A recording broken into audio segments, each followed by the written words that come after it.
Okay, good morning. We are live in Beijing. Welcome to our very first YouTube live stream. First, I would like to thank Carol of the Yale Beijing Center. She and her team have put everything together, and it's been a fantastic 2 weeks with Carol and her team.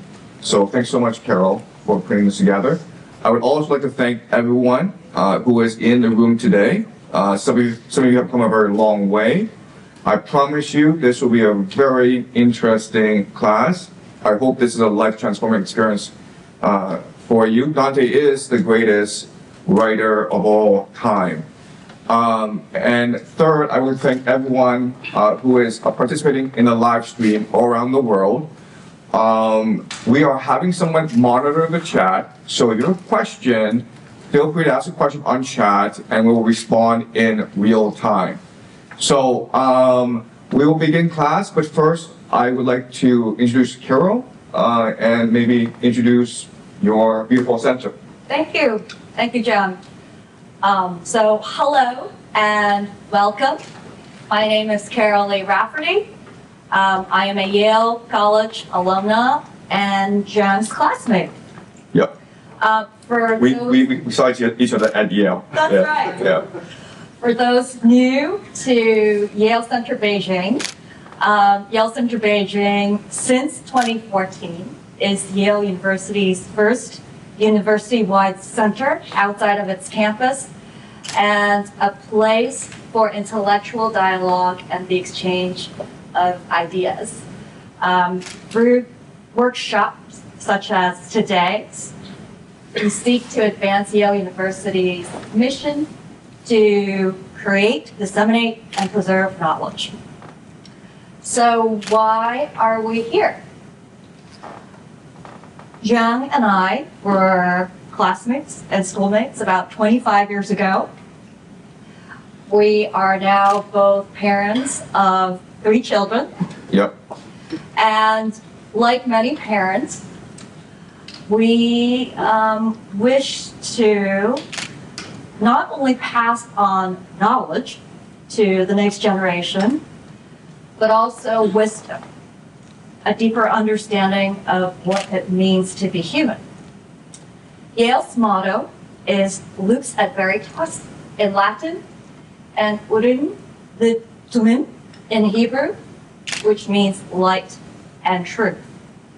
So through the exploration of Dante and the great books, we hope you will encounter beauty, light, and truth, and also be able to wrestle with humanity's oldest questions. What does it mean to be human? How should we live? What is worth striving for? And that's why we're so excited to be doing this workshop together. And Dante will answer these questions. Yeah. And without further ado, I'll turn back to Zhang and begin our journey with Dante and the Great Books. Okay, so thank you so much. Okay, so as you can see from the screen, we will be using this website that anyone can use. It's all free. The website address is there. So the Divine Comedy is divided into 3 parts: Inferno, Purgatory, and Paradise.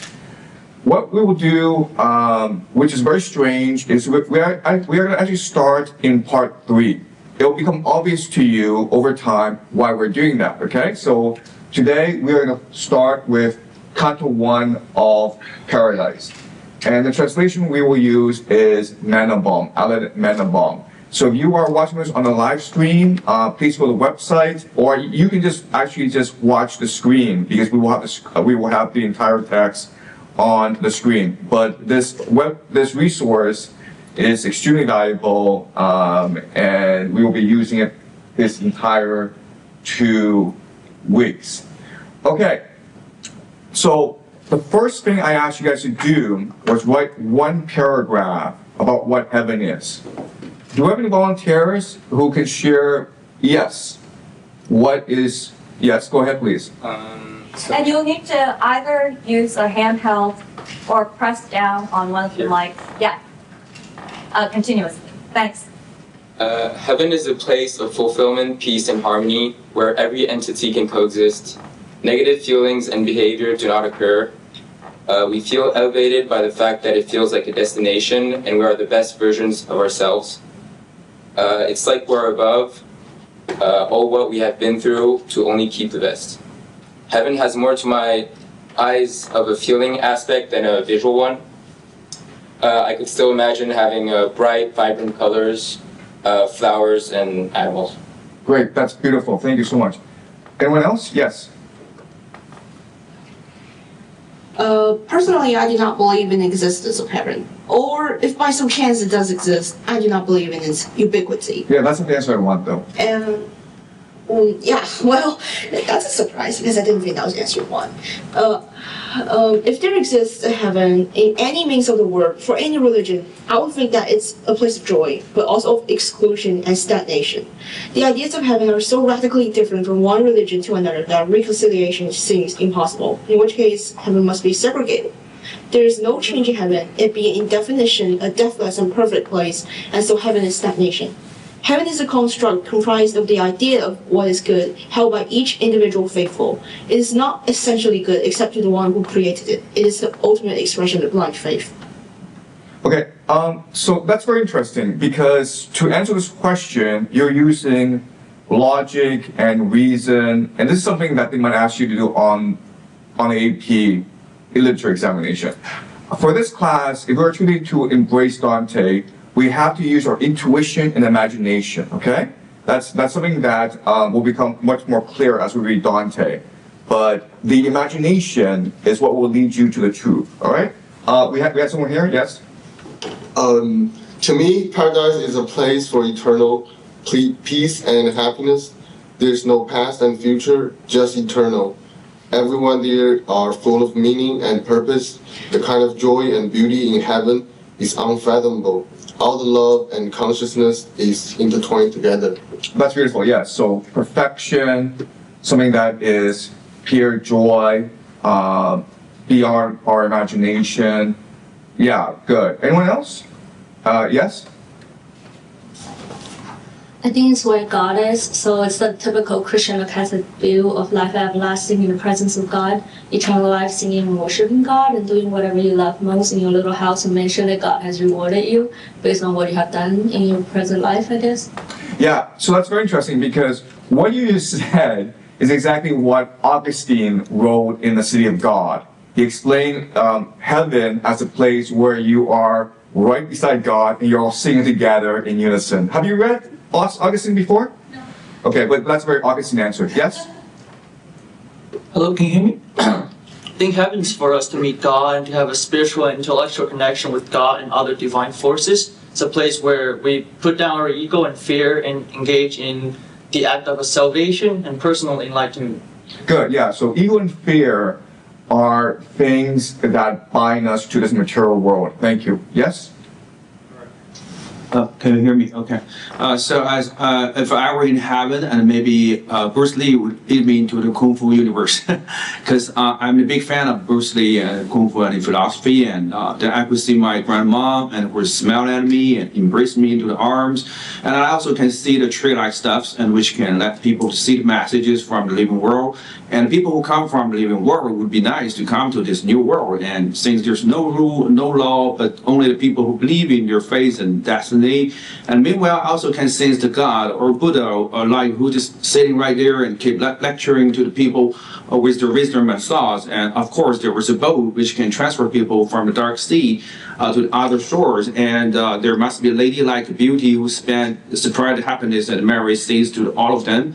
And if people who want to fly must be permitted, so they could fly high above the ocean. And lastly, when I was in that world, and there was no flash, so people don't need to worry about overrated or ugly outlook, since everyone looked as light bulb or luminous existence. So that is my imagination. Yeah, that's very interesting. So what you're saying is that heaven is individualized, meaning that whatever you perceive it is, it becomes. Okay, that's a very interesting idea. Any more ideas? Okay. All right. Good. All right. So let's begin. All right. So we're going to go to Canto 1 of Paradise. And we're going to use the Mandelbaum translation. And to set context, again, there are three different parts to the Divine Comedy. There's Inferno, there's Purgatory, and then there is Paradise. And what's happening is that the Divine Comedy, it is a pilgrim's journey where Dante is traveling across the universe in order to meet God. And he now has reached paradise. His guide in paradise is Beatrice, his long-lost love. And now they are flying throughout the cosmos on their way to meet God. And the heavens is divided into 9 different spheres, okay? And the point I'm trying to make is that Dante's perception or conception of the heavens is unique.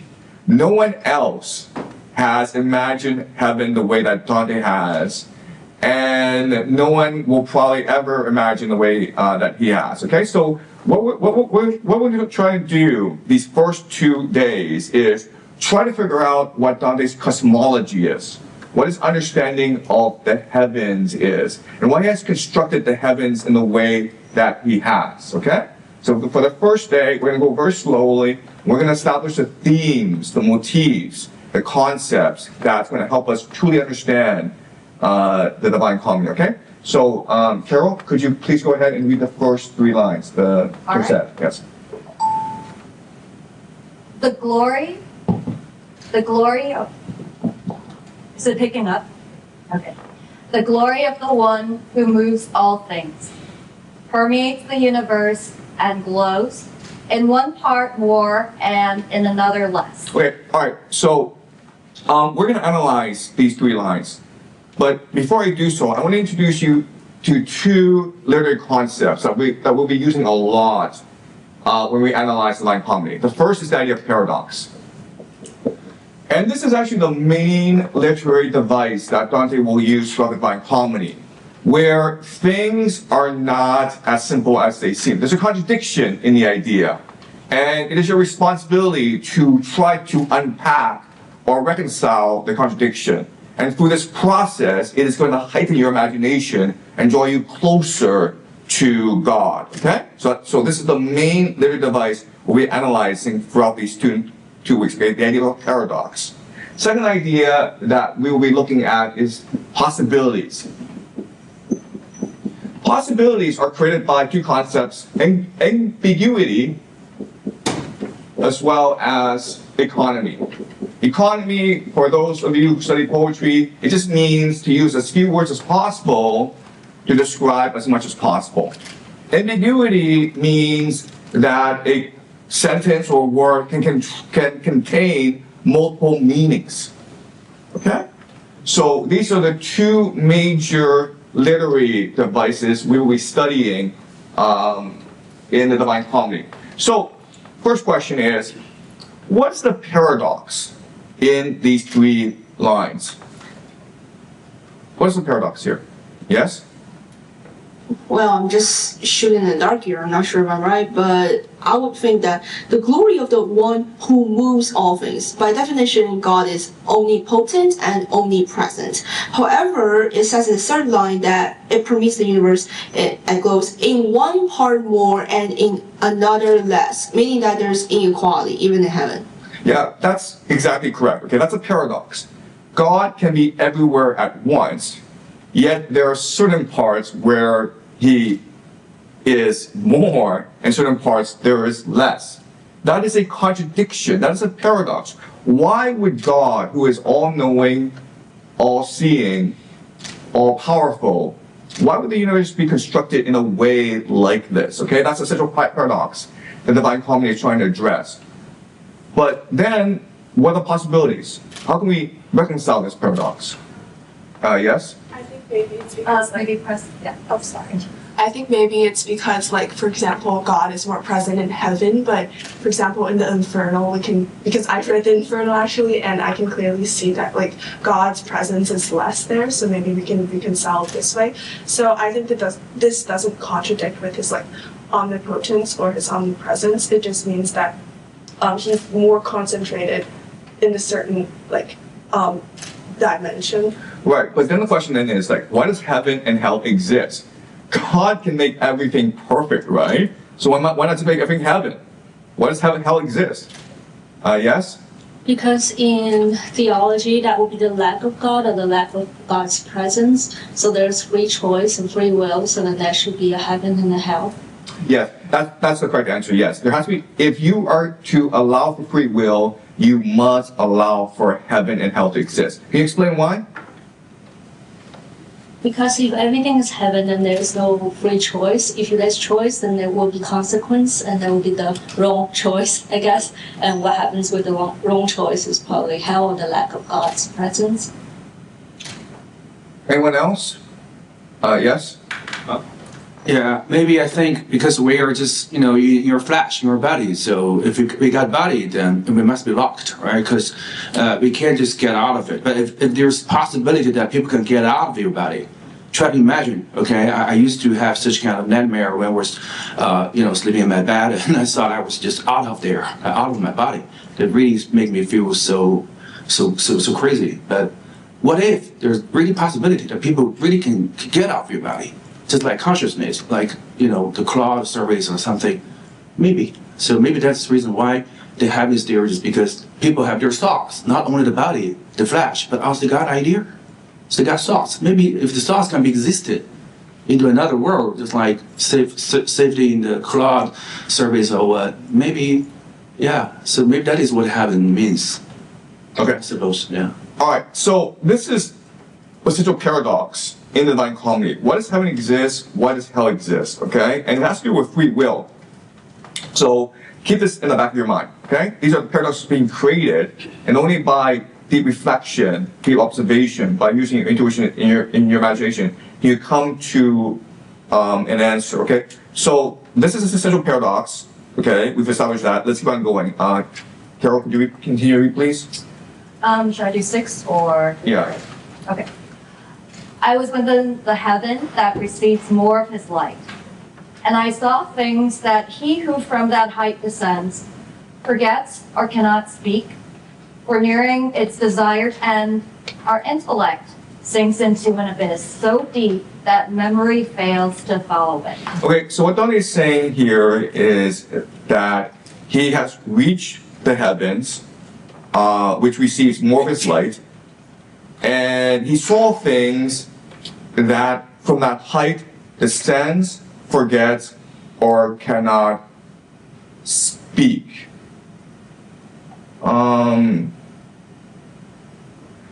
How is Dante able to reach such heights? There's a paradox here. What does enable him to reach such heights that he's able to achieve heaven? Yes? Is it kind of the inversion, because he's already gone through hell, so he can then perceive how great heaven is? Yeah, that is a possibility. It is because he suffered pain, because he's seen the worst, that he's able to see heaven. Yes, that's a possibility. Good. What are some other possibilities? Yes? Maybe he has never lost his love for Beatrice, because Beatrice is kind of like the God-sent angel, so that reflects like his love for God and like divine things. That is true. He's never lost his love for Beatrice, and that's why he is in paradise. But so what? What does love enable you to do that allows you to ascend? I think that God is like the symbol of love, so by like loving Beatrice, he's like, there's like still this. Okay. Let's be careful with terminology. God cannot be a symbol. God exists, right? Yeah. Okay. Okay, keep on going. So, I'm not like an expert on this, but I'm just thinking that, like, because like he's always loving, so he's always like, that's kind of like a virtue, and it's not never lost. Okay, so I want you guys to think about this, okay? He's flying, but what's propelled him into flight is the imagination. right? Because from that height, once you reach a certain height, you either descend, or you forget, or you cannot speak. Meaning, like, your imagination has reached so far that you might not be able to go any further, so you just descend. But you might also forget what you've imagined. But the most likely possibility is you can't even describe in words what you've imagined, okay? So what's really important to understand is that divine comedy is happening both at a metaphorical as well as a literal level. Literal in that he actually is in heaven, but metaphorical in that he's also imagining all this. And both are true at the same time. Okay, and that's what poetry is. Poetry is both literal and metaphorical at the same time. So I want you guys to keep this at the back of your mind because it's very important to fully understand what's going on. Nearing its desired end, our intellect sinks into an abyss so deep that memory fails to follow it. So Dante is imagining the heavens, and he's reached his desired end, okay? He wants to be with God, but then his intellect, the logic, sinks into an abyss. So think of a stone that falls into a hole, okay? It's falling really fast, and the memory is a bird trying to catch this stone before it falls, okay? So that's what he's saying here. He's saying the imagination and the memory are two different things, okay? Can you keep on going, Carol? Sure. The next 3 lines. Okay. Nevertheless, as much as I, within my mind, could treasure of the holy kingdom shall now become the matter of my song. Keep on going. O good Apollo, for this final task, make me the vessel of your excellence, which you, to merit your love laurel, ask. Keep on going. Until this point, one of Parnassus's peaks sufficed for me, but now I face the test, the agon that is left. I need both crests. Okay, all right. So let me establish some context, okay? There are at least 3 Dantes in the Divine Comedy. Okay? There are at least 3 Dantes in the Divine Comedy. The first is the pilgrim, the protagonist, who is on this journey. Okay? That's the first Dante. The second Dante is the historical Dante, the person who actually lived. And the historical Dante will appear because he'll bring in some other historical figures into Divine Comedy. These are people he knows, okay? That's the second Dante. There's a third Dante. I mean, who's the third Dante? Who would be the third Dante? Imaginative. Excuse me? Imaginative. Can you explain what that means? Impressive little. Like, will he imagine himself to be like in heaven or in other places? Like, Who's the third Dante? Yes? Well, I would think that he is the essential poet. Like, he is the essence of the poet. He's the archetype. It's not that hard, guys. There's a third Dante. Who is the third Dante? The first is the character, the protagonist. The second is the historical Dante, the real Dante. And who's the third Dante? Yeah? I just like randomly guessing one, the Dante in the future. This is not a hard question, yes? The Dante that he imagines himself as. No, guys. Guys, there's a third Dante, yes? The reader. The reader. No, we're the reader. So who's the third Dante? Maybe the Holy Father, Holy Son. No, guys, this is not hard. There's a third Dante. Who is the third Dante? The author. The writer. The guy who wrote this thing, okay? These are not the same people. There is the protagonist, there is the historical Dante, and there's the writer, the poet, okay? Let me ask you this question. If it is true that Dante is protagonist, then who's the antagonist? right? In a book, you have a protagonist, you have an antagonist. Protagonist is Dante. Who's the antagonist? Satan. Not Satan. We're in heaven. Satan doesn't exist in heaven.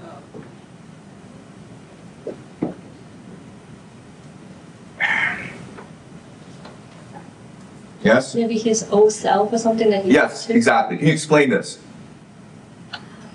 Because when people enter heaven, he's a new made man, so that means he has to die to his old self to enter into this new form of pure existence. Yeah. So the idea here is that the conflict is between himself, okay? There is the Dante, the pilgrim, who is trying to seek God. But there's Dante the pilgrim who has ego and fear and doubts, okay? And so this could be a struggle in the heavens. Dante will have to struggle with himself in order to let go of his ego and his fears to truly understand the meaning of God. Okay, and Beatrice will be his guide in this. Okay, so we've established our three Dantes, and it's really important for us to understand that Dante the poet, Dante the real person, and Dante the pilgrim. Who is speaking now? Who's the person speaking?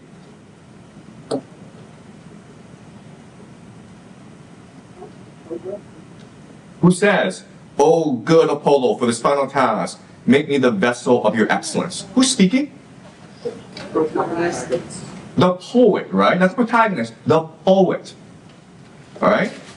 So what's happening is that this journey that Dante went on in the heavens, this is a long time ago. And Dante the poet is sitting at home, wherever he is. He's actually in exile. And he's trying to remember and write down what he experienced 20 years ago. Okay, does that make sense? And what he's saying is that what he experienced 20 years ago was so beautiful, so beyond our comprehension, that he's lost the memory of what happened 20 years ago. And so now he has to reconstruct, reimagine the experience. And to do that, he calls upon not only Apollo, but all the muses who live on the two mountains of Parnassus, right? So not just Apollo, but every possible source of inspiration he will call upon, he will invoke in order to truly remember what he experienced 20 years ago. Okay, does that make sense? What's the paradox here? There's a paradox in all this. What is it? He's Christian. Yeah, guys, this is a Christian text meant for Christians. This is a Catholic world. The Catholic Church is in charge, and he's calling upon Apollo. Right? Why is he doing this?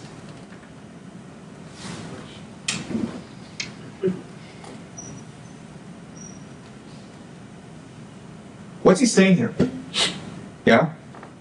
So, this just reminds me of the text of Gregory of Monmouth, who is actually a monk. Like, he's literally part of the church. And before he wrote about King Arthur, he wrote in the preface, "Oh, Apollo helped me to write King Arthur very well."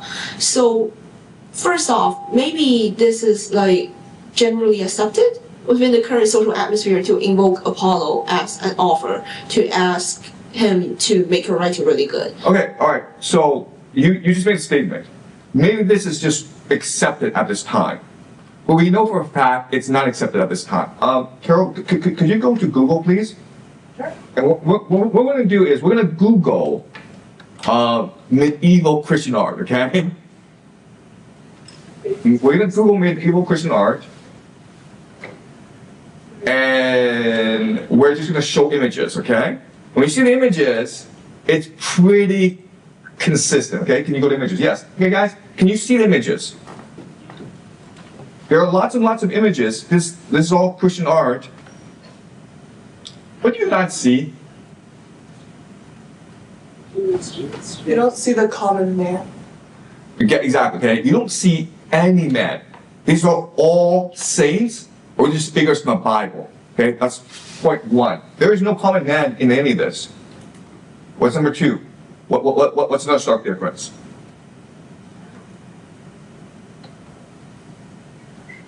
These are all Christian figures, right? There's no paganism in any of these paintings. You don't have Greek gods. You don't have Apollo anywhere. Keep on looking. It doesn't exist. Why? Because the church banned these things. Right? Okay? So, yes, there are Christians who do invoke Apollo, but it's not a common thing. It's banned by the church. Okay? So, one thing to keep in mind is that throughout history, elite education is very different from popular art. Okay? What the elite study at university is going to be very different from what you see in popular culture. And so the way they reconcile this is that at this time in history, this year 1321, when Dante is publishing the Divine Comedy or making it public, 1321, the elite learned Latin. And Latin is a secret language of the elite, right? And there you can like invoke Apollo and like it doesn't really matter. And then there is the vernacular, right? What people experience in everyday life. And that is heavily censored. Now, what is revolutionary of the Divine Comedy is that it is written not in Latin, which is the language of the elite, it's written in the vernacular, in Tuscan, which is what every ordinary person can read and access, okay? So this is a Divine Comedy, it's an act of rebellion in many ways. It's an act of revolution. If it was written in Latin, this would not be a problem. But it was written in the vernacular, okay? And this is why the Divine Comedy will become the blueprint for not just the Renaissance, the Italian Renaissance, but all of modernity itself. Because the ideas in the Divine Comedy become central to modernity and the Renaissance. The other thing that's really important about art and popular culture at this time is there are no protagonists. Sorry, no, there are protagonists. But the common man is not in the artwork. It's not in the literature. But who's the main protagonist of the Divine Comedy? A common man, Dante. Okay? Individualism, individuality. So all these concepts we take for granted today were actually revolutionary, and it was Dante who would launch this revolution. Okay, so this is not just a poem; it's an intellectual revolution. Okay, it's an act of courage, it's an act of faith. All right, so let's continue to read. Carol.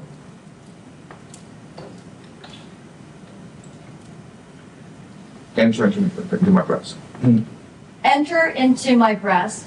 Within me breathe the very power you made manifest when you drew Marsyas out of his limbs' sheath. Okay, stop. Okay, good. So the thing about Divine Comedy is that there are a lot of allusions in here. Okay, so what Dante's going to do is he's going to reference a lot of mythology surrounding Apollo. So Apollo had a competition with another poet, Marsyas, and they basically had a competition about who would be the better poet, and Marsyas lost, and Apollo basically skinned him alive. Okay, it's a pretty gruesome story, but there's a lot of mythology being driven into here. Okay, keep on going. O godly force, if you still lend yourself to me, that I might show the shadow of the blessed realm inscribed within my mind. So again, this is paradoxical, where he is invoking Apollo in order to describe a Christian heaven. Okay? Keep on going. Then you would see me underneath the tree you love. There I shall take as crown the leaves of which my theme and you shall make me worthy. What's the tree that Apollo loves? Do you guys know? Laurel. The laurel tree, yes. Can you, who said that? Okay, do you know the legend here? And press the microphone. Yeah, so basically Apollo had a lover, and the lover. No, he didn't have a lover. Yeah, he had someone he loved, right? Yeah, he had. Oh, yeah, right. It never became a lover thing. So he had someone he loved, and that person did not want to be his lover. Daphne. Daphne is her name. Yeah, and basically, basically that person was running from Apollo because Apollo was chasing her, and that person told Athena, "Oh, please don't let Apollo be my lover." And Athena turned her into a laurel tree, and Apollo can no longer be her lover. Right, but Apollo loved her so much that he also makes the laurel tree his symbol, right? So if you are a champion, a poet, he gives you the laurel leaves, okay? So, not only is Dante invoking Apollo, asking for his divine power, but he is also remembering or reciting the stories that make Apollo famous, okay? What point is he trying to make here? Why is he doing this?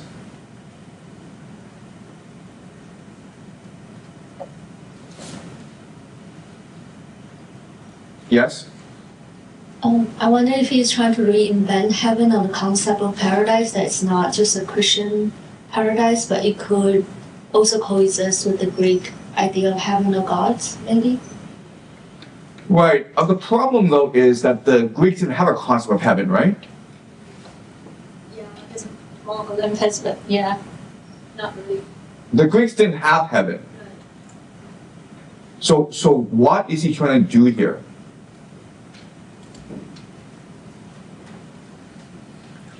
So for Dante, he is trying to think about what creativity is, right? He's trying to think about what knowledge is. And for him, if you're truly to have knowledge, if you're truly to exercise your imagination, what would you need to do, and how would that be different from the teachings of the Catholic Church at this time in history?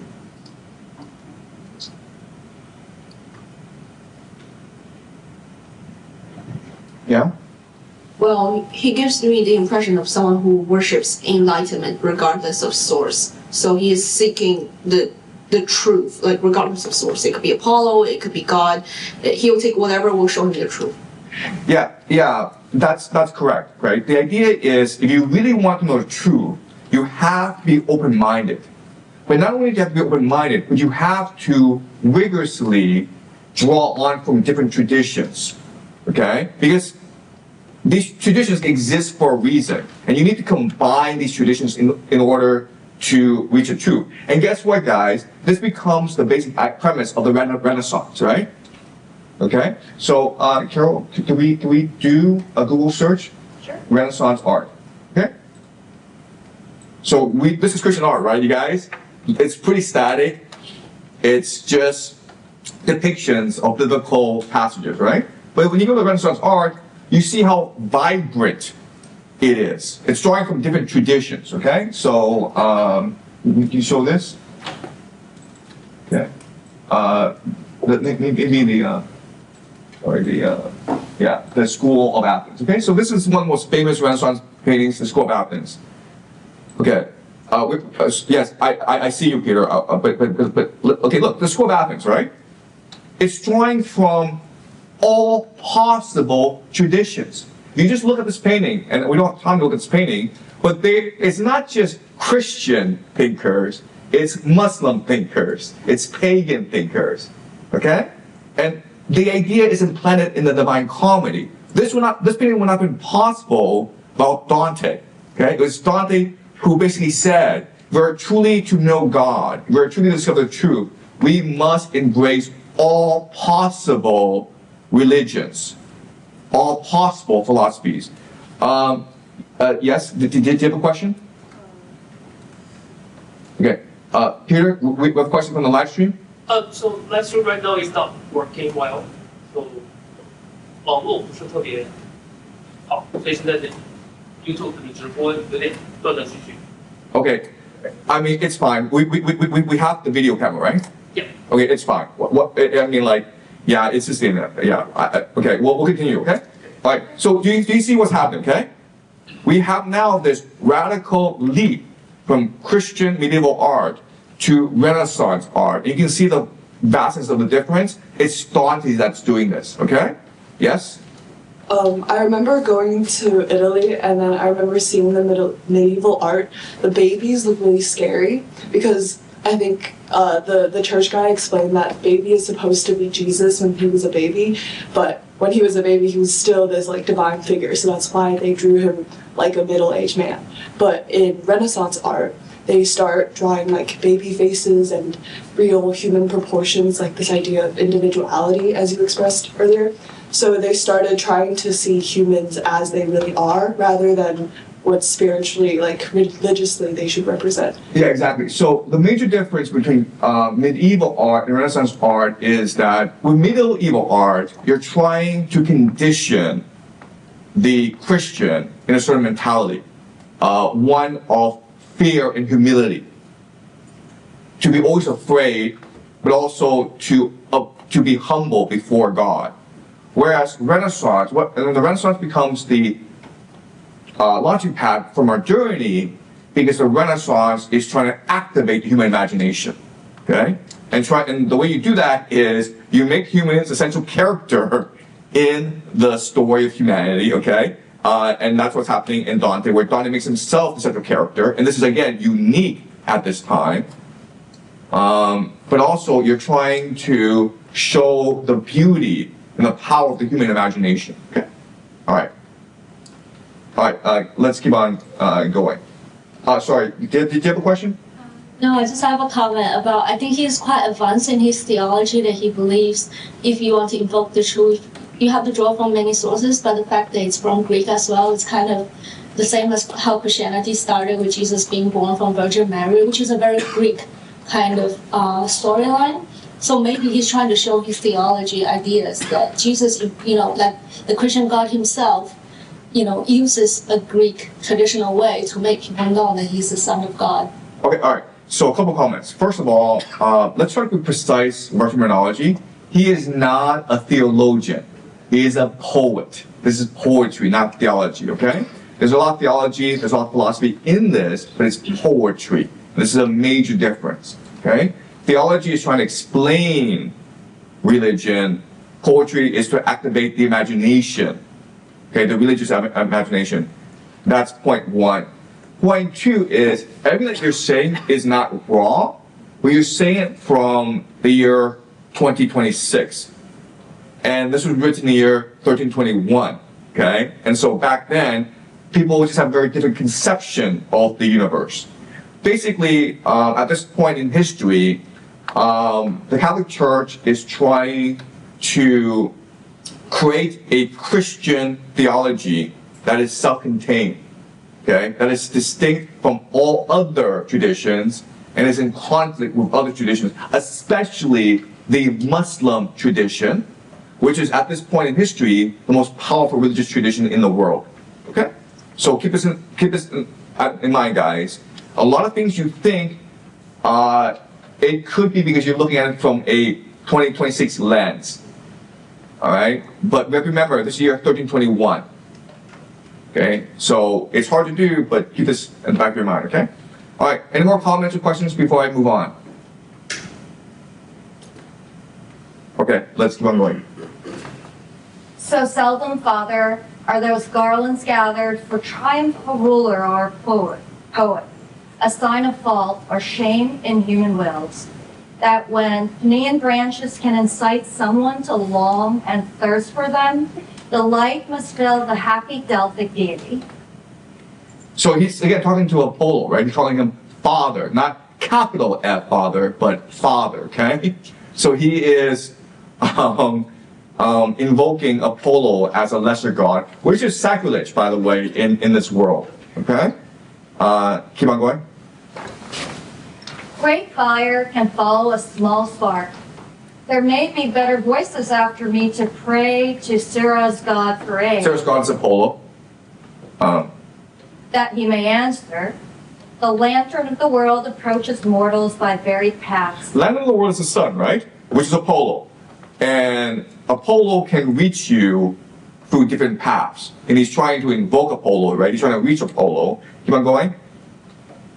But on that way which links 4 circles with 3 crosses, it emerges joined to a better consolation and along a better course, and it can temper and stamp the world's wax more in its own manner. Okay, so let's try to unpack what's going on. Okay, so he's saying he wants to reach Apollo, he wants to summon and invoke Apollo, and there are many ways you can do that, but the way that links 4 circles with 3 crosses is the best way. Okay? So now what we're going to do is we're trying to figure out what the 4 circles with 3 crosses is. And by the way, everything that I am saying is my own interpretation. Okay? But I think that it's really important to figure out what 4 circles and 3 crosses are. Okay? So you basically have 4 circles and 3 crosses. 4 circles, 3 crosses. Alright, so now what we're going to try to do is use your imagination to figure out what this thing is. Okay? Alright, so let's try to make this simple as possible. 3 crosses. What are the 3 crosses? Yes? The Holy Trinity, maybe? Like the Trinity, God, the Son, the Father. Oh. Like the Trinity. No, that's not the Trinity is. Come on, the 3 crosses. Is no one here Christian? Yes? I'm Christian. It's when Jesus died. Like Yes, yes, you understand. When Jesus died, he died on the cross with 2 other people, okay? That's what the 3 crosses are. It's Jesus, right? This is Jesus on Mount Calvary, right? That's pretty obvious. What are the 4 circles? This is harder. Yes?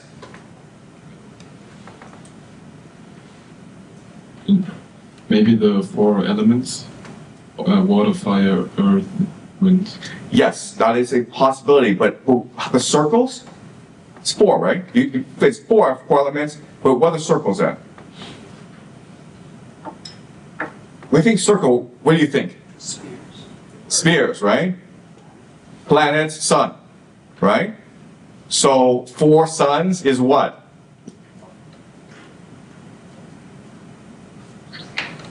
From the 4 seasons, right? Okay.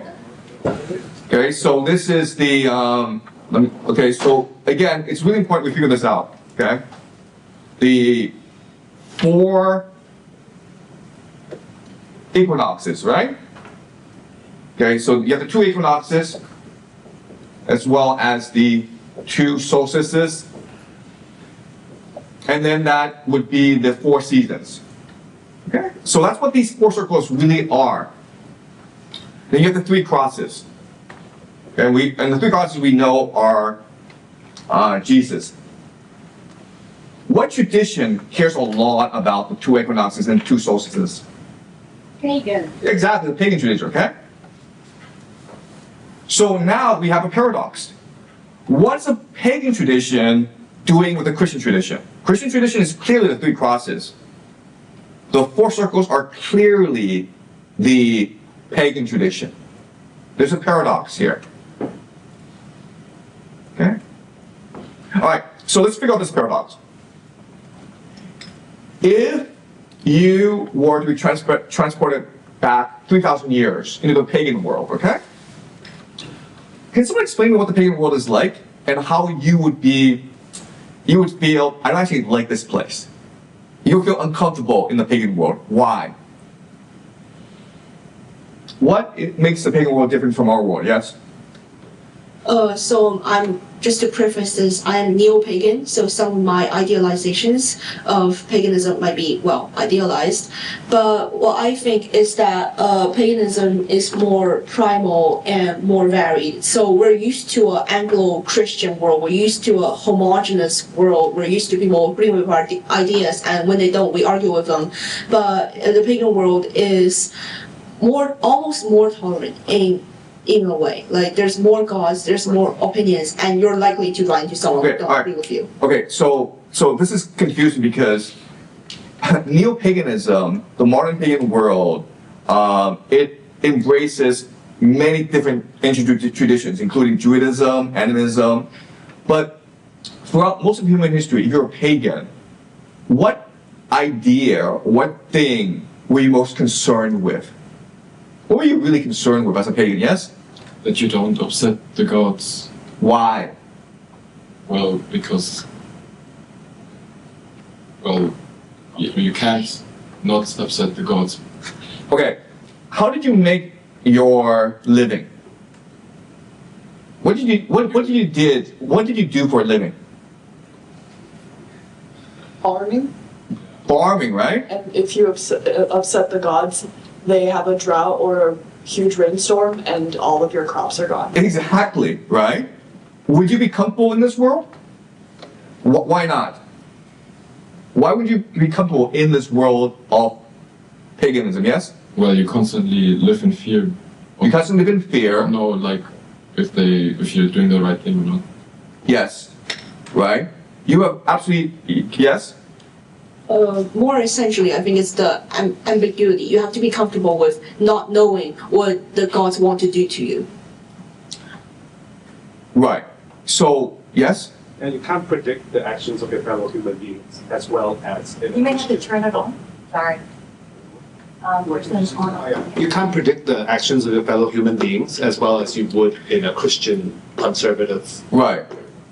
So, the reality is that in the pagan agricultural world, okay, where the focus is on fertility, you have absolutely no agency, right? You have no individuality.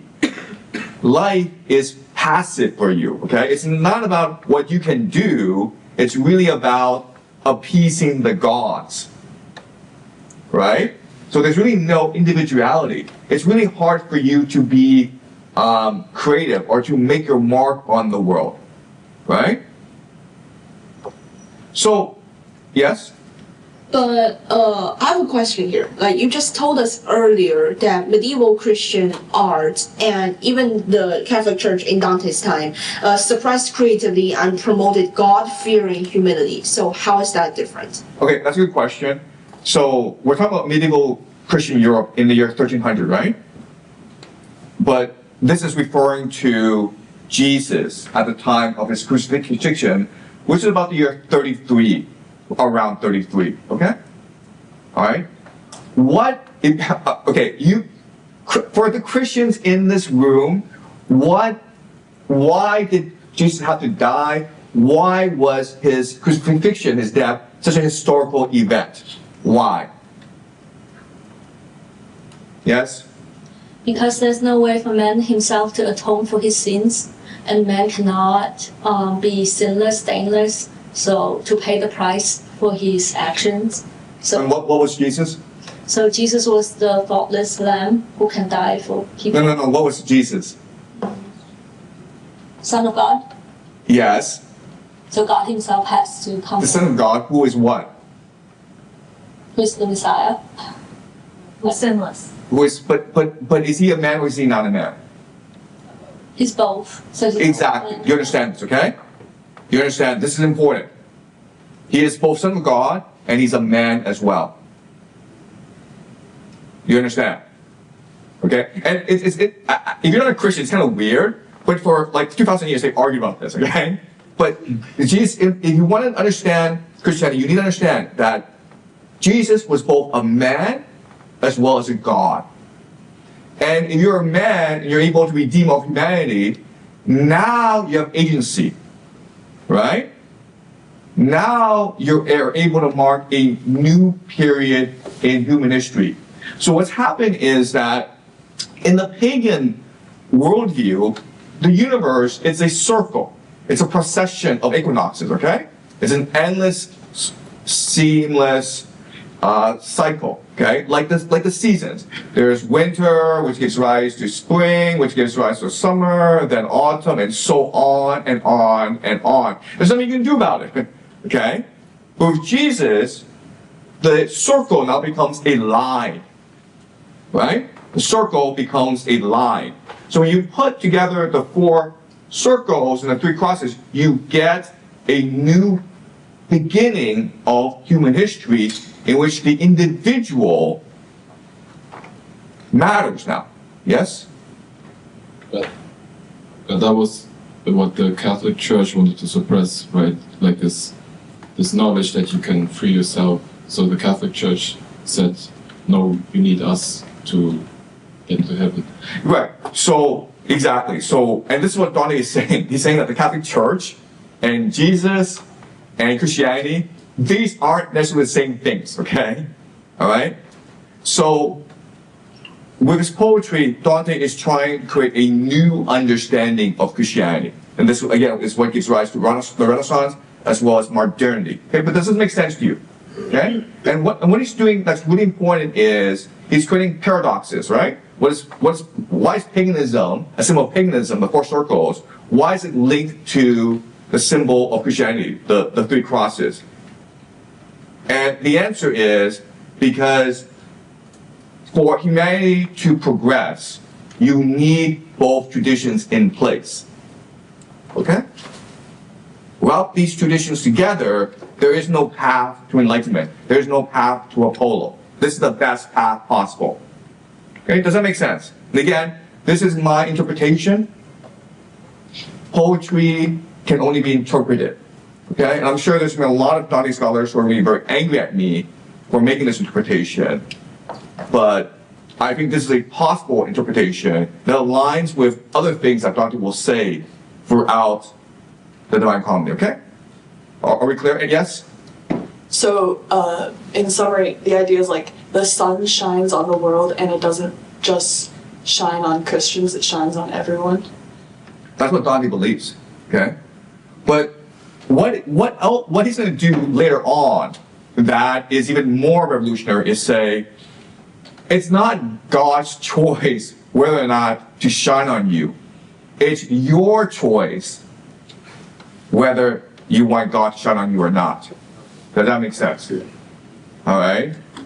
But this comes later. All right. So, any more questions before we move on? Okay. Let's continue. Its entry from that point of the horizon brought morning there and evening here. Okay, so he's talking about the sun, right? Almost all of that hemisphere was white, while ours was dark. When I saw Beatrice turn around and left, that she might see the sun, no eagle has ever stared so steadily at it.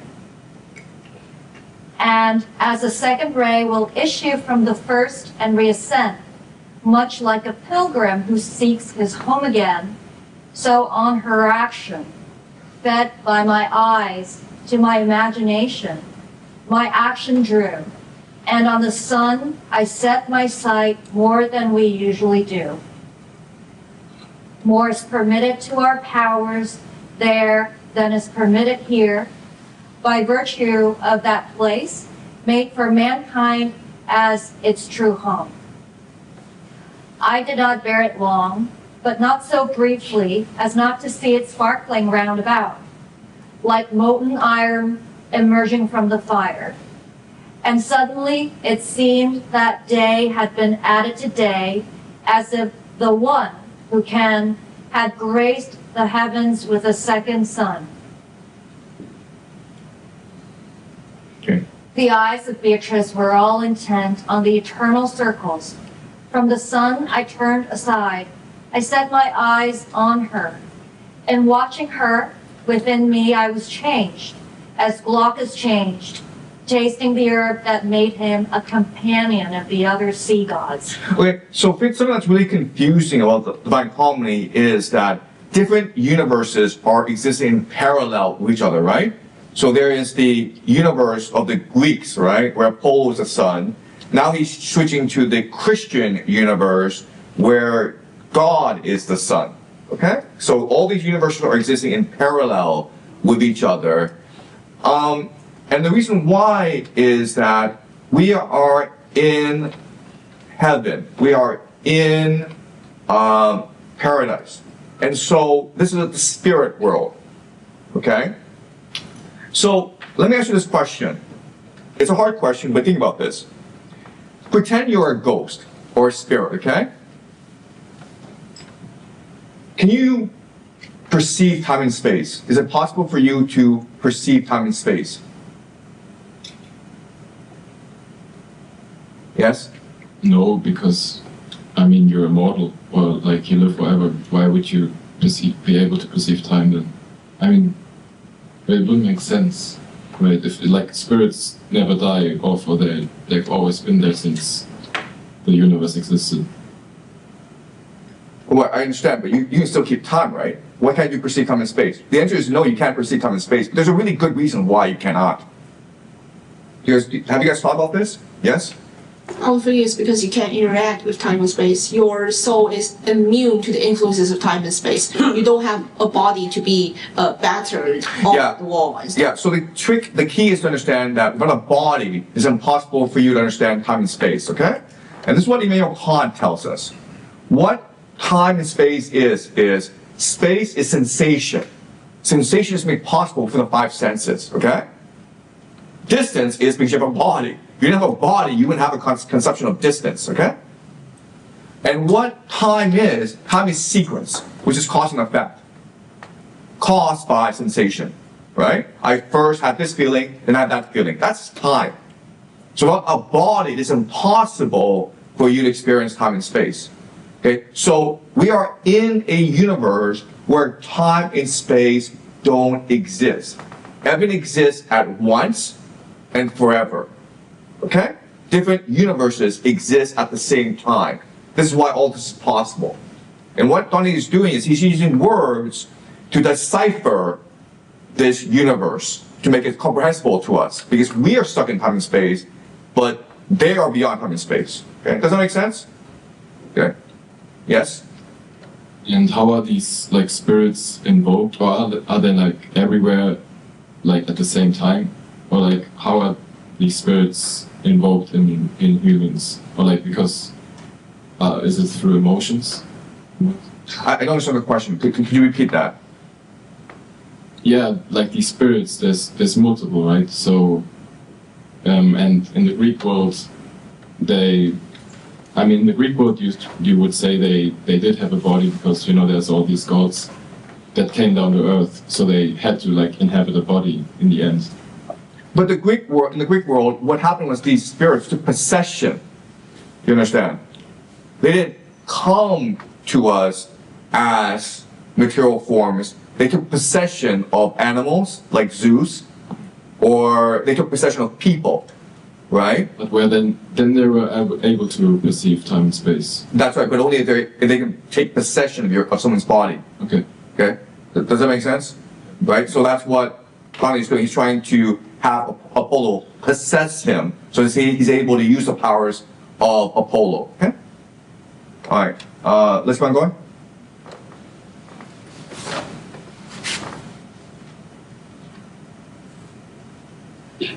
Passing beyond the human cannot be worded. Let Glaucus serve as simile, until grace grant you the experience. Whether I only was the part of me that you created last, you, governing the heavens, no, it was your life that raised me. When that wheel which you make eternal through the heavens longing for you drew me with the harmony you temper and distinguish. The fire of the sun then seemed to me to kindle so much of the sky that rain or river never formed so broad a lake. The newness of the sound and the great light incited me to learn their cause. I was more keen than I had ever been before, and she who read me as I read myself, to quiet the commotion in my mind, opened her lips before I opened mine. Okay, alright, so do you guys understand the sequence of events, right? So he starts off invoking Apollo and says, I had this great dream or experience 20 years ago. Please, Apollo, give me the power to describe what I saw with words. Because what I saw was beyond time and space. It is beyond the imagination of ordinary mortals, okay? Like us, the readers today, okay? And now what he's doing is he's now describing as a pilgrim his experience 20 years ago with Beatrice, okay? Keep on going.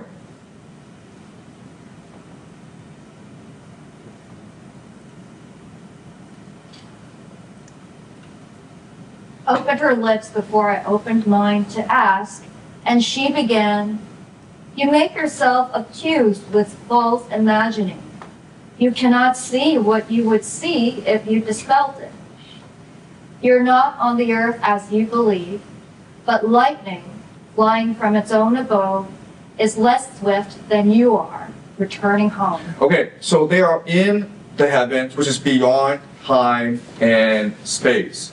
But in order for Dante to understand what's going on, the universe has constructed the universe in a way for Dante to process. So it's linear. There is a bit of time and space, okay?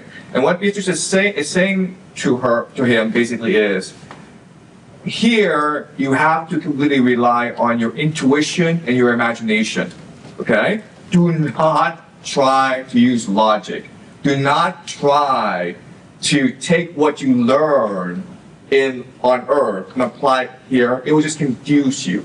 Okay, so before you can meet God, we have to go on this journey to dispel your false imaginings, okay? Let go of your ego, let go of your doubts, let go of your fear, so that you can truly embrace God, yes? I don't know if this is going to be talked about later, but is this kind of also an allegory for Christianity? Because some sort of Christian apologists have argued before that obviously faith is what you need for Christianity. By using logic, that's where we can sort of fall into sin. He will address this later on, okay? He will talk to Paul, who is the person who says this, right? For Paul, faith is to believe without evidence. Yes, he'll talk about this later on, yes. Okay. All right. Any more questions before we go on? Are you guys following along? Because it gets harder and harder, okay? Well, yes? Well, I have a quite innocent question. I just feel curious, why there is no need for logic in the heaven? Because it seems like in order maybe for communication in the world, I think it's necessary to have it anywhere, right? Because, I mean, if people do not use logic for their daily conversation, how could that be? I mean, in any place. Can someone help me answer this question? Yeah? So you're in heaven, you're in spirit, your body's not there. You don't need to move your teeth, move your meat trap to talk. You can just telepath it around. Yeah, no, I mean, does it mean you have to physically to make a sound or vibrate to like others to receive your message? But I mean, because even if you're a spirit, you still have your conscious, right? So how could you guys using to make your conscious have the agreements, even if you don't have to use the logic? Yeah, that's exactly the point. You don't have to make people agree with you. You can just think about it, and everyone will understand what you mean. Yes? Oh yeah, because I think Bruce Lee used to say that don't think, feel. So maybe I think Bruce Lee just like kind of philosopher, right? Just maybe like Dante said, don't think, feel. Okay. All right. So let me answer your question, okay? Because this is a question that most high school students are gonna have. If you're in high school, logic does matter because you have to take tests, okay? But that's the point of logic, to take tests and to pass tests and make the teacher give you a good grade, okay? Logic is a system we developed in order to control the way you behave and think in our world, okay? But our world is just a subset of the entire universe. And quite honestly, there are many issues with logic. Okay, so for example, mathematics and science really constrain your capacity to perceive the world. And this is something that will become much more clear as you continue to read Divine Comedy. Okay? All right? But what Dante will say is that logic are like chains, okay, to keep you in a certain mindset. Imagination is like a bird that can float around everywhere. And so to truly understand God, to truly understand divine harmony, your mind has become almost like a bird and just fly around and follow your intuition. Okay? All right, let's keep on going. While I was freed from my first doubt by these brief words, she smiled to me. I was yet caught in new perplexity. I said, I was content already. After such great wonder, I rested. Great, I'm sorry, okay, all right. So, while I was freed from my first doubt by these brief words, she smiled to me. I was yet caught in new perplexity, okay? So, what is his first doubt?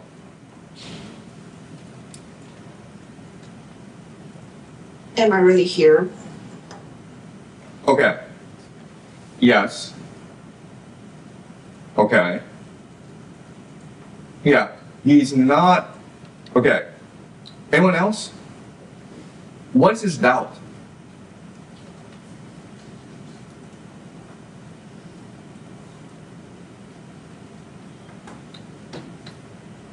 It's really, am I really here? He's not sure where he is, right?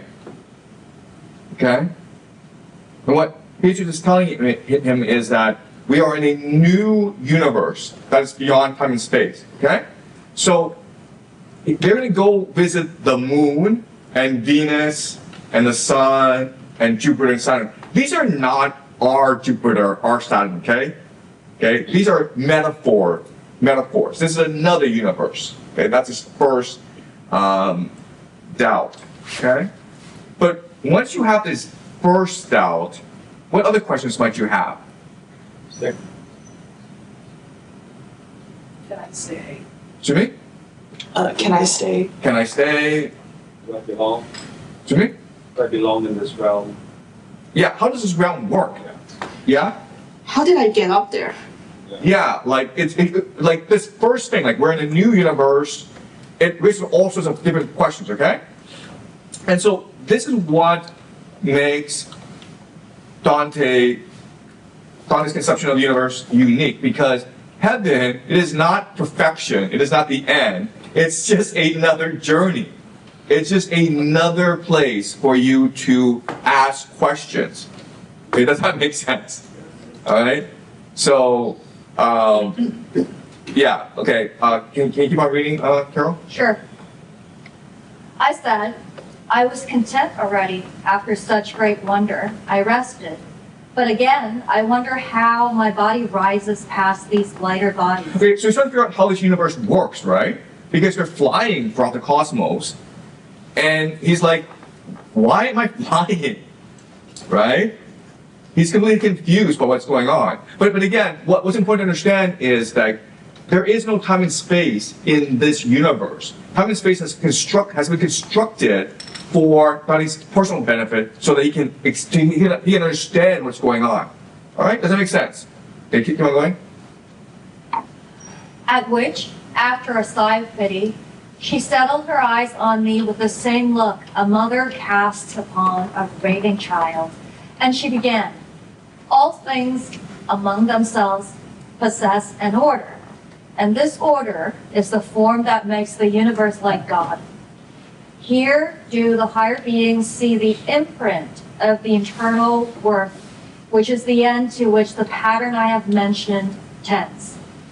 Within that order, every nature has its bent, according to a different station, nearer or less near to its origin.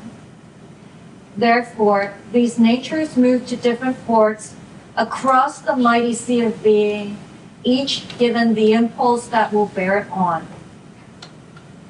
This impulse carries fire to the moon. This is the motive force in mortal creatures. This binds the earth together, makes it one. Not only does the shaft shot from this bow strike creatures lacking intellect, but those who have intelligence and who can love. Great. So what she's saying here is that God created the universe in a certain structure, okay? And God permeates the entire universe and touches all, okay? And there is a logic, a reason, a coherence to the universe. What Dante's going to do is try to figure out what this logic is. What is the organizing principle of the universe? Why has God constructed the world the way He has? Okay? Keep on going. And even, this is true even in heaven. Okay, so there's a hierarchy even in heaven. Keep on going. The providence that has arrayed all this forever quiets, with its light, that heaven in which the swiftest of the spheres revolves. To there, as toward a destined place, we now are carried by the power of the bow that always aims its shaft at a glad mark. Yet it is true that, even as a shape may, often not accord with art's intent, since matter may be unresponsive, deaf, so from this course, the creature strays at times because he has the power, once impelled, to swerve elsewhere. As lightning from a cloud is seen to fall, so does the first impulse, when man has been diverted by false pleasure, turn him toward earth. You should, if I am right, not feel more marvel at your climbing than you would were you considering a stream that from a mountain's height falls to its base. It would be cause for wonder in you if, no longer hindered, you remained below, as if on earth a living flame stood still.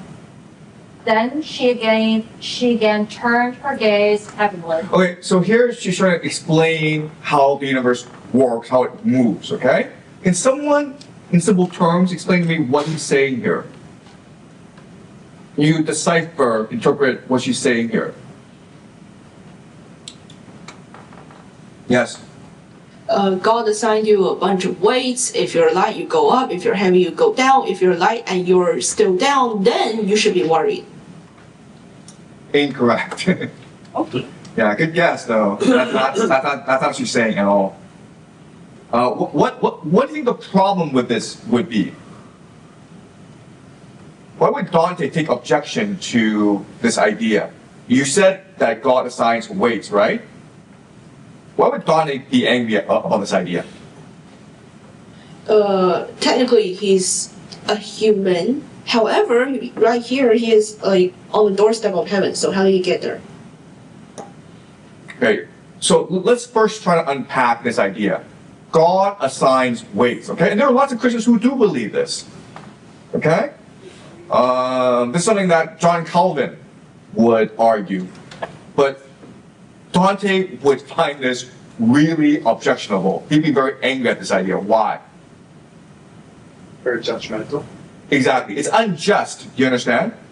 Like, how can you justify giving someone a heavyweight and someone a lightweight? Why would God do that? What's the rationale for that? And there's also a mention of natures and many forms of natures. So, multiple standards, multiple perspectives. Exactly, okay? So God shines everywhere, okay? And God would never be judgmental. That goes against the nature of God. Okay, so God is not judgmental. God is all forgiving, all generous. So that can't possibly be the answer, that God has assigned weights. So what's another explanation? Yes? But if he didn't assign weights, and if he isn't judgmental, then how are some people in heaven and some people are in the inferno? Yeah, exactly. But that's what I'm asking you. Yes? Or isn't we give ourselves the weights? Exactly. Can you explain that? Because we have, obviously through this conception, we have free will. So yeah, if we obviously end up with the heavy weight, it's because we've done the greater sin. What is God? Yes? Yes? Well, also, what similar to what he said, it's just that we can't forgive ourselves, so we're not able to, but we could forgive ourselves, but some people are sins so great that they don't have the power to forgive themselves, or they think they don't have the power. Good, okay, all right. So what is God doing? What does God want? What is God doing? Bishop tells us explicitly what God is doing. What's God doing? What is God's action? What is God trying to do? Yes? So if the weights are the ones you put on yourselves, then God is trying to tell you to take them off yourself. Okay. So what Bishop is saying is like God is trying to draw you to Him. You understand? Right? He's like a tractor beam. Right? He's locked you on. He's trying to draw you to Him. Okay? That's what God is trying to do. So, and like, what are you doing?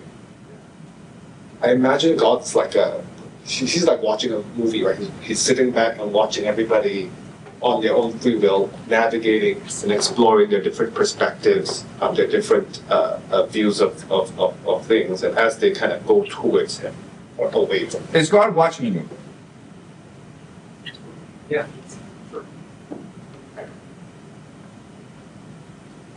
What would Dante say God is not watching you?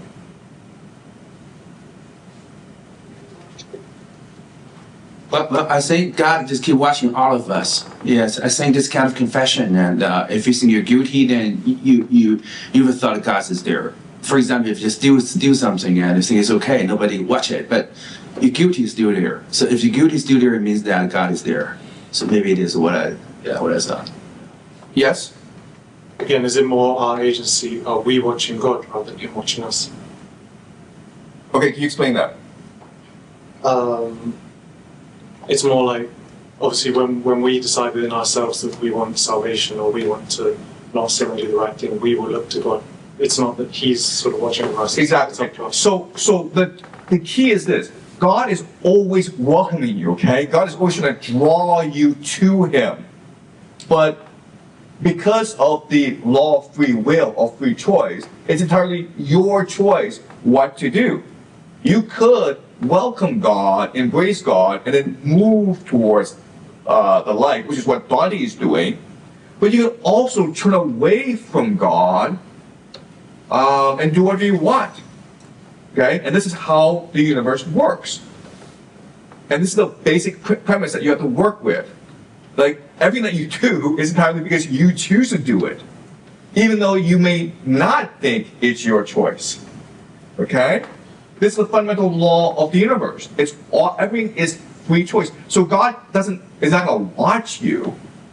God's going to welcome you, but it's entirely your choice whether or not to move towards God for your actions. Okay? For your desire and will. Does that make sense?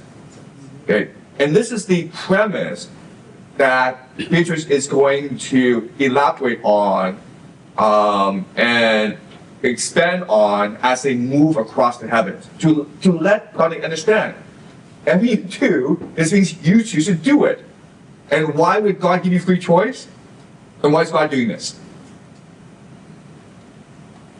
Why is free choice, free will, the ultimate law of the universe? Why has God constructed the universe in such a way? Yes? Because that way you are willingly loving Him or like following His rules or stuff, so that you're not forced to enter heaven or forced to obey God's commands. Okay, yes, that is true. But I'm saying, like, why does God give you free will? The very physics imagination of it. Imagine God as energy, and God energy tends to accumulate, tends to want more of it. So as you have free will, all these agents having free will gravitate towards that source of energy. That source of energy becomes larger. That's I don't know. I think it makes sense, but I'm not, yes? Is it kind of because God doesn't have His own free will, so He uses it through us? God doesn't have free will. That doesn't make any sense. He's God, right? Like, yes? he can't sin. Yes? I think it's exactly because God is omnipotent. He can do everything He wants, but He chooses to give the freedom of choice to people to see. But why? Just to see what people react. As an experiment? He's experimenting on us. Like mice in a lab, right? Yes? Yes? I think He wants humans to reach Him, so He would need a way for people to not reach Him, to make a contrast for people making their journey like closer and closer to him. This sounds like a mice experiment, right? You have this like maze, and you want the mouse to come to you, right? Is that what God is doing? Yes? Maybe because God made man in his own image and he wanted man to have agency just like him. But why does God want man to have agency? Yes? Because there's no good if there's no evil. Like if they are willing to do good, that's actually good. Okay, so again, God wants to create good, so he has to create evil as well. It's all something like an experiment, right? And you have to ask yourself, would God actually do any of this? Yes? This is a bit of a radical opinion, but what if God just didn't create us? Then he's not God. No, like what if we're independent from him? Okay. Okay. But yes. He doesn't want blind obedience from humanity because if we are all forced to believe him, then he wouldn't be God anymore. Okay. Yes. In the passage, Dante writes, everything has an order, right? That's right. So, rocks fall downward, the fire burns upwards. So it seems like those things don't really have free will, but as humans we can stray from the path and whatever you write. So as humans, like we don't automatically have that order. So Okay. So we know there's free will. Okay. We know what makes us distinctly human is our free will. But I'm saying, why do we have this? Why did God give us this? Yes? Because God is actually within us, so he wants to experience it. God is within us, so he wants to experience free will. But God already has free will. God is God. God can do whatever he wants. In the material world. In the material world. Huh. Does God care? Yeah, you keep on going? Well, I would just say, rather than making an experiment, I would like to say that God would play a role much more like a judger, because if people have the free will, they will do this stuff, follow their true heart by their true meaning. So that means there will be no camouflage that can make someone feel confused. Then the God can make the real judgment based on people's action and their true thoughts. Okay, all right, so guys, again, this is a problem because you're overthinking this. It's not that hard. That's what we do. If you were a child, okay? How do you know your parents truly love you? What is that one signal that your parents truly love you unconditionally? What is it? You can do whatever you want. Exactly. Free will, you understand? Well, how about just kind of like the judge in the law is called God is not a judge, okay? It's kind of motivation, like. No, okay. God is perfection. God is the creator, right? God, to show he loves everything in the universe, gives freedom to the universe. Free will. Does that make sense?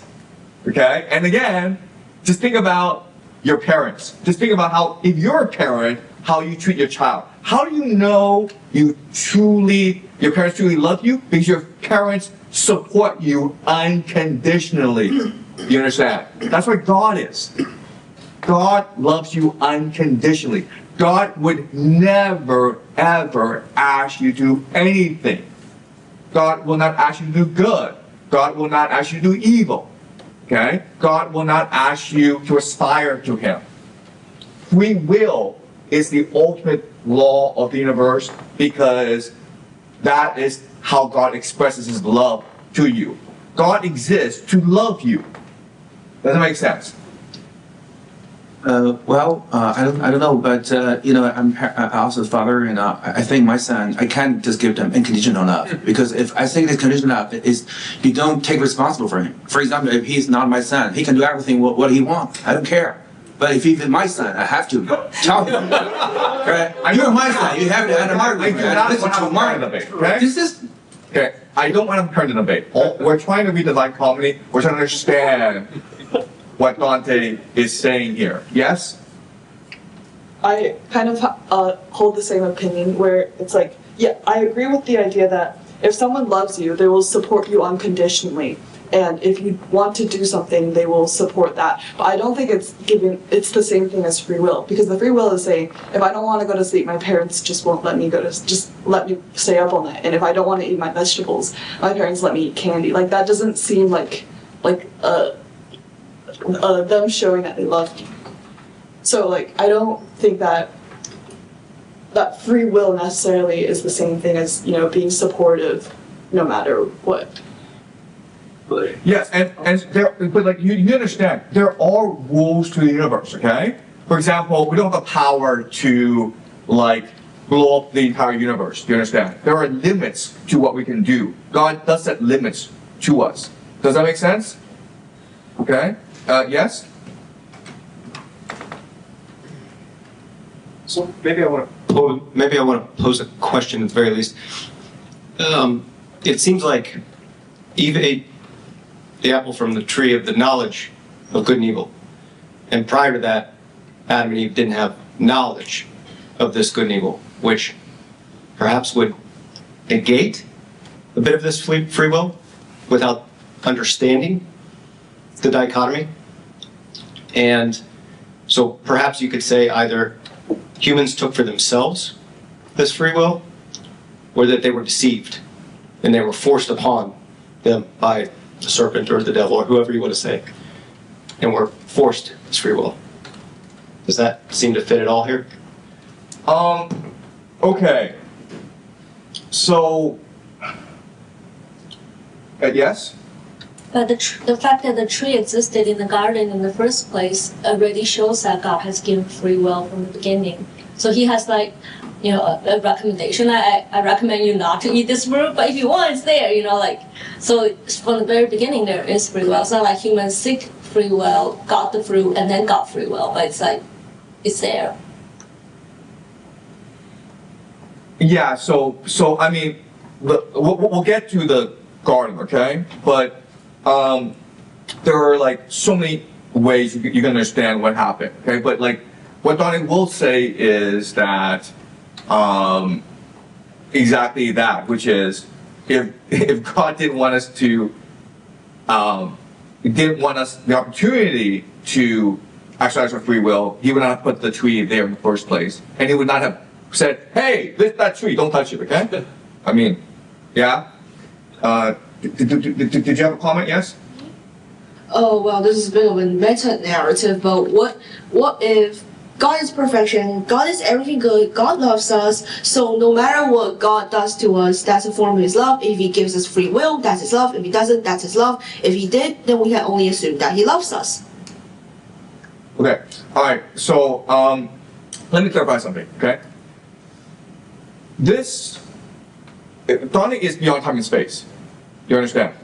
So we cannot use our logic, we cannot use our language to explain what's going on.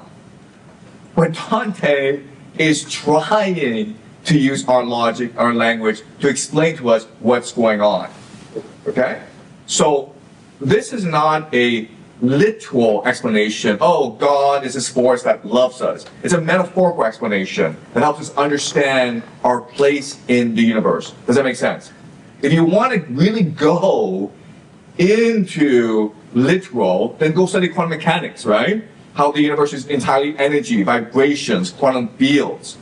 But the question then for Dante is like, what does this mean, right? If the universe is entirely energy, how does this energy flow work? And what does this mean for us? And what Dante's trying to do is he's trying to explain to us what our place is metaphorically, poetically. Does that make sense? And the best way to understand God is that God is this force that loves us unconditionally and calls us back to him, which is what will enable us to be happy. But it's entirely our choice whether or not to go to him. He's trying to explain to us why we make certain choices that we do. Okay? Do you understand? So this is poetry. This is a metaphor. This is not quantum mechanics. Does it make sense, guys?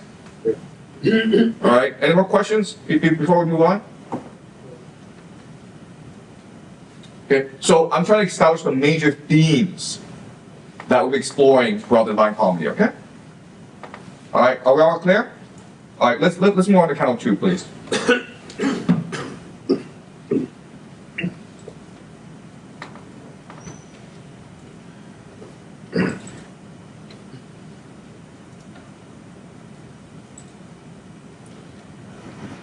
Start. Yeah.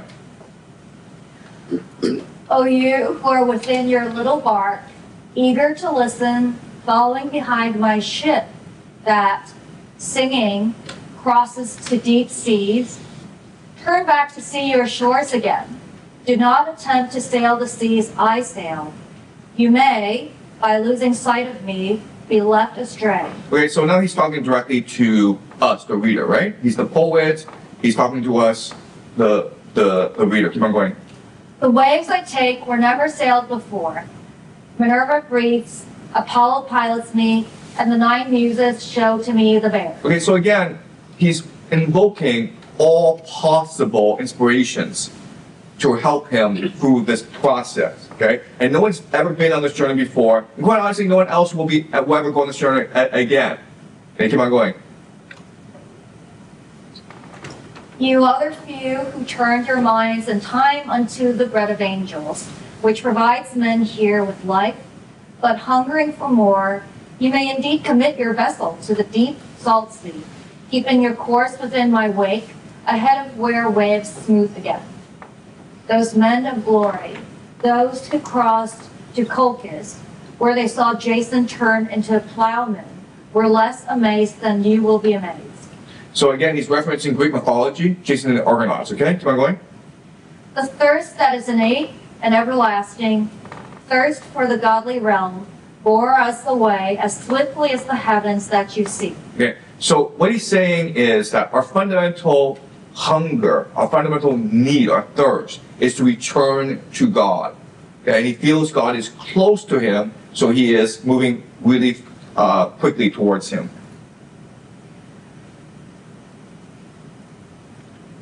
Beatrice gazed upward. I watched her, but in a span perhaps no longer than an arrow takes to strike, to fly, to leave the bow, I reached a place where I could see that something wonderful drew me, and she from whom my need could not be hidden turned to me. Her gladness matched her loveliness. Direct your mind to God in gratefulness, she said. He has brought us to the first star. Okay, so again, heaven is divided into a hierarchy, okay? Different planes. The first plane is the moon, okay? So they are on the moon right now. It seemed to me that we were covered by a brilliant, solid, dense, and stainless cloud, much like a diamond that the sun has struck. Into itself, the everlasting pearl received us, just as water will accept a ray of light and yet remain intact. If I was body, and on earth we cannot see how things material can share one space, the case when body enters body, then should our longing be still more inflamed to see that essence in which we discern how God and human nature were made one. What we hold here by faith shall there be seen, not demonstrated but directly known, even as the first truth that man believes. I answered, with the most devotion I can summon, I thank him who has brought me far from the mortal world. But now tell me, what are the dark marks on this planet's body that there below on earth have made men tell the tale of Cain? Okay, so they're on the moon, okay? And Dante has a question, which is, why are there dark spots on the moon?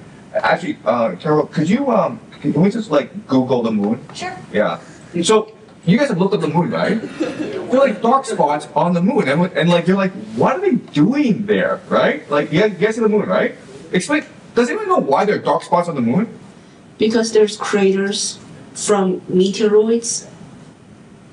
Yeah, that's the center explanation, okay? The center explanation is that there's some craters, and these craters have certain material that is not reflective. They absorb the light, okay? All right, but Dante's asking this question. Like, my first question is, why are there dark spots on the moon? Okay, he said he's in heaven, And he's asking like, why are there dark spots on the moon? Okay, so for him, it's a scientific journey, right? Okay, keep on going, Carol.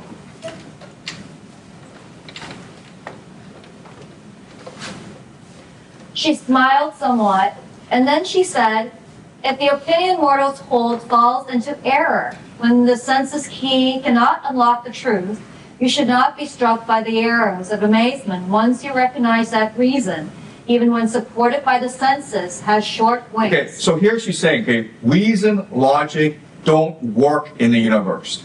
Okay, there are severe limitations to science, to logic, to reason.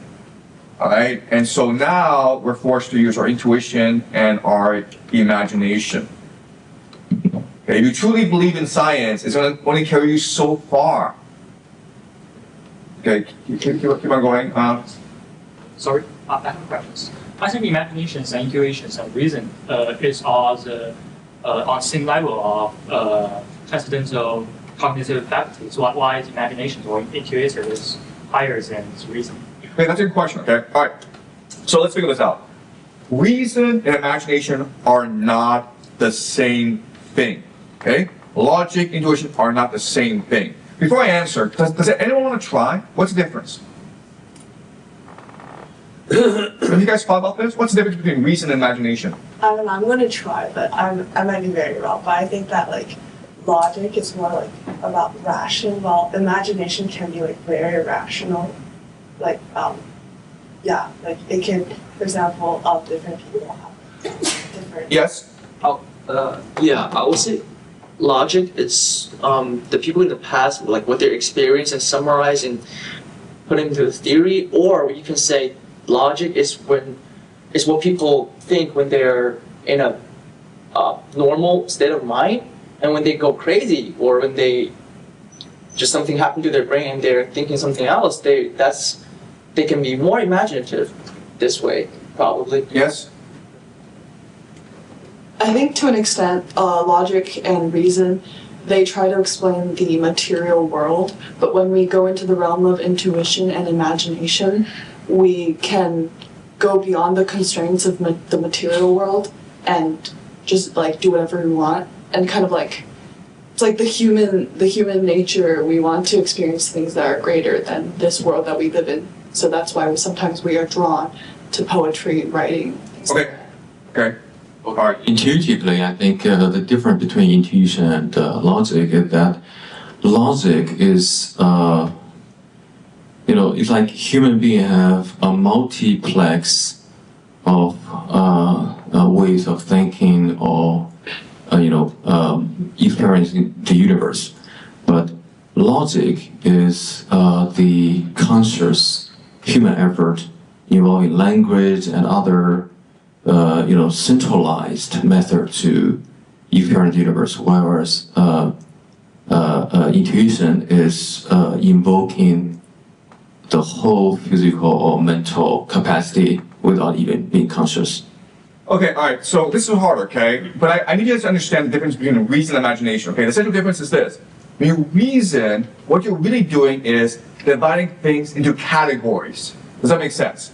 In order for you to reason, you have to categorize something. For example, you're a girl, you're a boy, girl, boy, okay? And then from that, once I have these categories, I can start to reason things out, okay? But the categorization is problematic because, like, by categorizing, what I'm doing is I am reducing, I'm subtracting, I'm simplifying, okay? Imagination is different because imagination is about synthesis. It's about adding, okay? So you don't have this categorization process. You can take leaps, okay? You can build things on top of each other. So that's what Beach is saying here. If you try to categorize things, you're going to run into problems because categorization by itself is problematic. Does that make sense? Okay? If you're trying to reason out why the moon has dark spots, right? You're like, the moon is a planet. The planet, well, I mean, do you understand what's going on, okay? You're trying to put things into categories. And as a result, it's going to confuse you. All right, yes?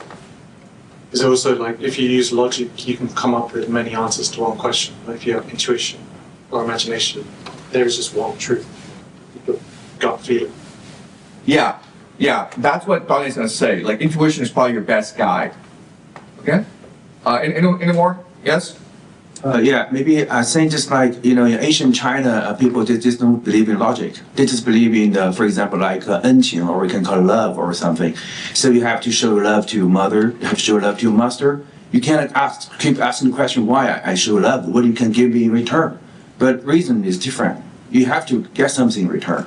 Like, why I love you, because I need you, right? Why I need you, because you can give me something that I need, right? So I think maybe that is the difference. Okay, so categorization is important because categorization allows you to better manipulate the material world. Okay, does that make sense, guys? When you're able to categorize things, you're also able to break things down to its basic elements and then manipulate them to create technology. Okay, does that make sense? But there's a limitation to this. The imagination is what carries you through to the deep secrets of the universe. Okay, and that's what Beatrice is saying here. Okay, you are looking at the moon from a logical, rational, scientific perspective, and that will not let you see the truth. Okay, the heart, the imagination will let you see the truth. Okay, can you continue, please? Sure. But tell me what you think of it yourself. And what seems to us diverse up here is caused, I think, by matter dense and rare. Okay, right. What's his explanation for this? It's a very simple explanation. Why are there dark spots on the moon? Matters dense and rare. What does he mean by this? Different density. Can you explain, please?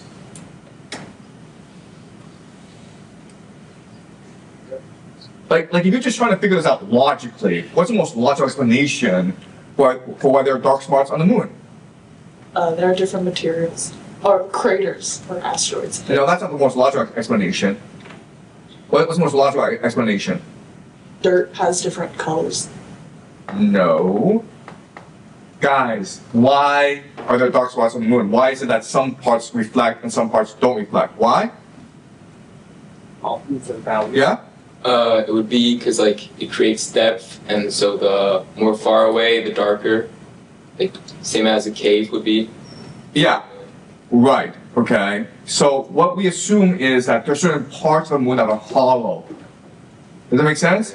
Like just from a logical perspective, the parts of the moon that are hollow, and then so the light just passes through, right? And there's some parts of the moon that is pretty dense, and so the light reflects back. I'm just saying from a logical perspective, when you use categorization, right? And analysis, you get to this conclusion, okay? If something is hollow, it does not reflect light. If something is not hollow, light bounces back. Okay, we're just using logic here. And that's what Dante is saying. It doesn't make sense. Okay, keep on going. And you certainly will see that your belief is deeply sunk in error if you listen carefully as I rebut it.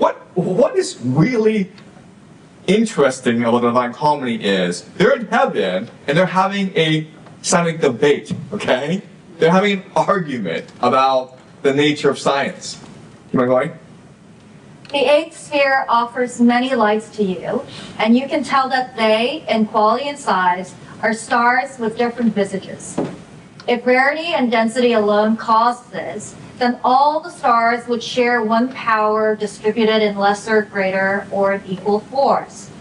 But different powers must be fruits of different formal principles. Were you correct, one only would be left, the rest destroyed. And more... Okay, stop. Okay, right. So what she's saying here is, okay, we are looking at the heavens. The different stars have different lighting, okay? And she's saying, if we can just reduce everything to logic, then this logic controls the universe. And therefore, the entire stars are lit by this logic, okay? But she's going to tell us that can't be true. Okay, there's another force that's at work. Keep on going. And more, where rarity the cause of the dim spots you question, then in part this planet would lack matter through and through. Or else as, in a body, lean and fat can alternate, so would this planet alternate the pages in its volume. Okay, so what she's saying is this, okay? If it is true that density is what determines light, then what you're saying is there are parts of the moon that are hollow, or they have a deep cavity. Okay, does that make sense, guys? Okay? Either possibility. Either there are parts of the moon that are hollow, or there's a deep cavity inside the moon, so the light just goes into it. Okay? Only one of these two possibilities. And now what she's going to do is, she's going to refute both of these arguments. Keep on going. And more, right here, and more where rarity the cause of the dim spots. Sorry.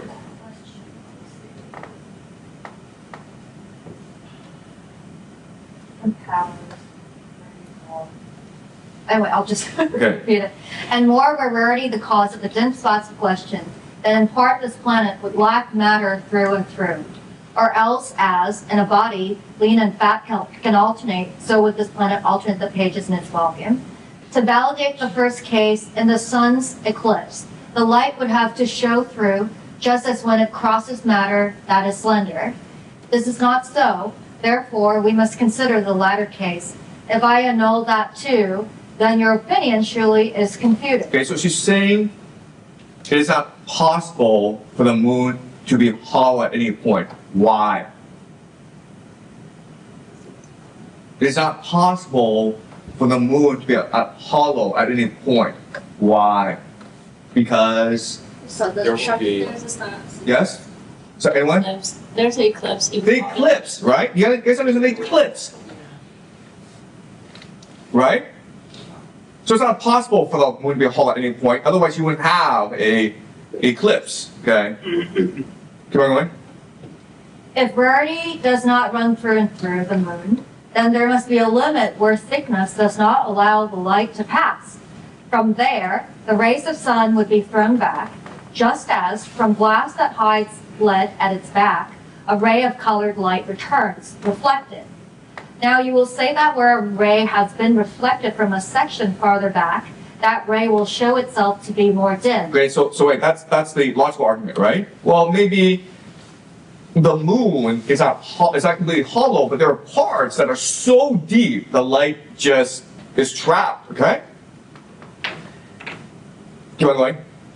Yet an experiment were you to try it could free you from your cavil, and the source of your art's course springs from experiment. Okay. What's she saying here? She's saying, like, if you don't believe me, and I'm Beatrice, I am a representative of God. If you don't believe me, what should you do? Do experiments. Do it for yourself, man.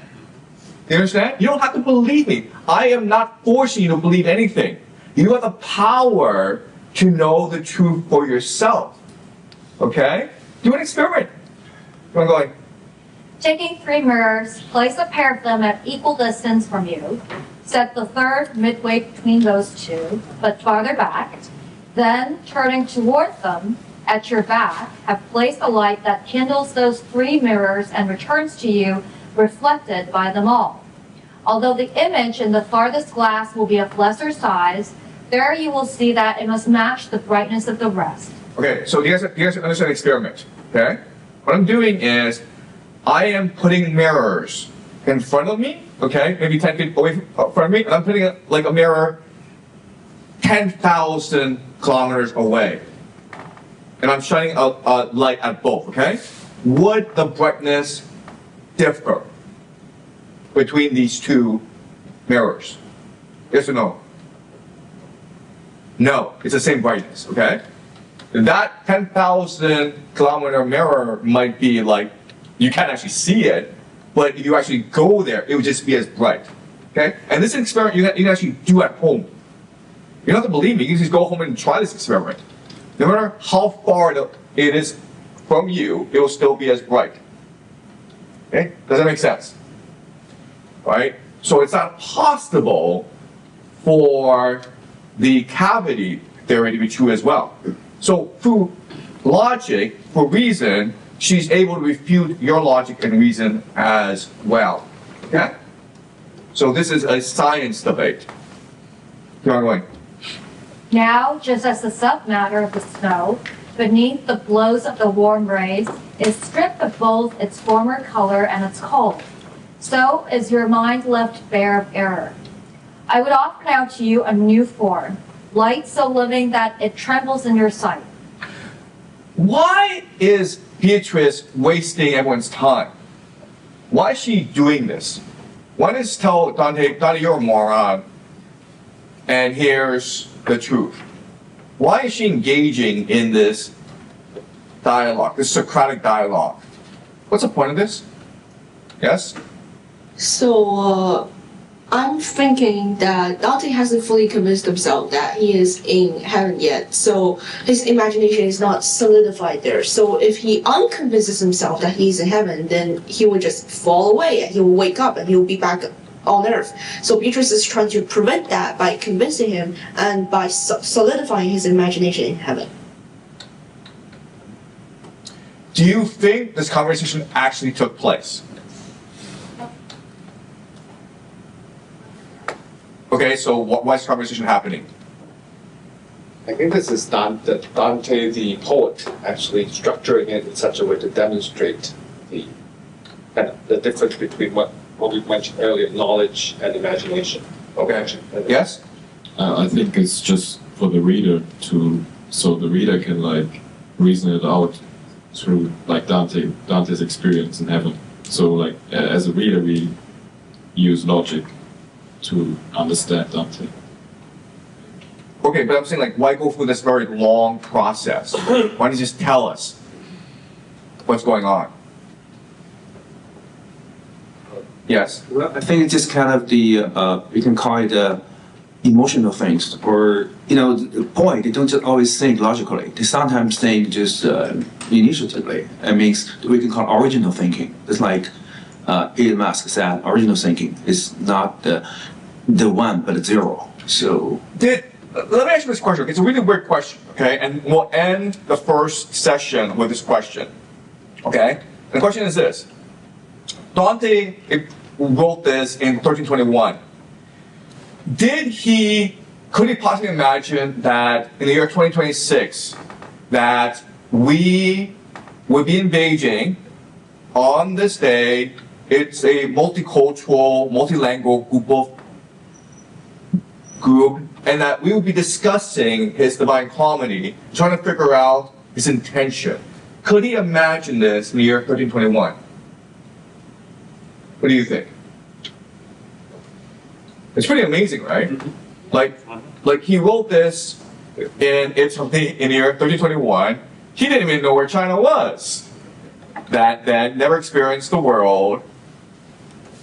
Could he have imagined that in the year 2026 that we would be together trying to figure out his intention?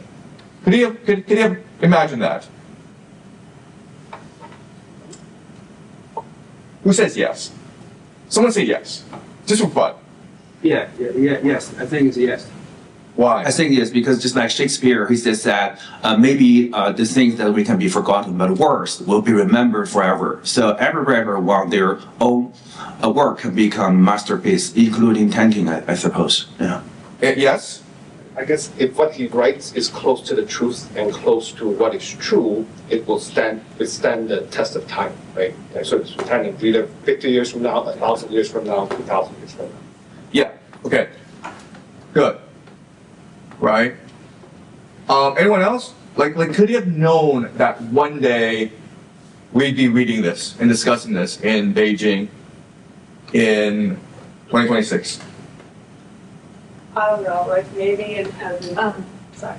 I don't know, maybe when he was on this journey, he might have like seen this. So Like that's why he, after 20 years, he was like very adamant that I'm going to be documenting this conversation and leaving this work in, for example, in vernacular, so that more people. Do you think he actually had this conversation in heaven? Do you think any of this is actually true? Yes. I think to analyze this, you need to strip the situation of its trappings. So you said we're here in Beijing, and we're here. This group of people specifically talking about it. Of course, he could not have seen these trappings. These are material trappings. But if we delve down into the archetype of what we're doing, which is discussing his work, which is deriving knowledge, deriving nourishment from it, then this archetype is a constant across all ages, and he could absolutely have foreseen that this was going to happen. Okay, that's right. So 500 years from now, is it possible that another group of people will be watching this video and analyzing what we're discussing? Is that possible? Yeah. What would make it possible? Why would they be doing this?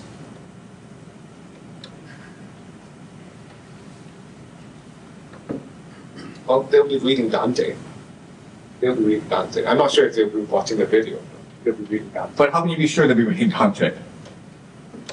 Yes? Yeah, go ahead. Well, maybe because, like Dante knew that his book would change the course of history, or we would think in this room that this... Did Dante know that? Well, not for certain. Oh, actually, he did know that. Really? Yes, he did. Okay?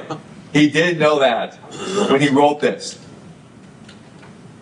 What happened to him after he finished Divine Comedy? Do you guys know? Died. He died. Right after he finished Divine Comedy, he died. Yeah. Oh. Yeah. He died.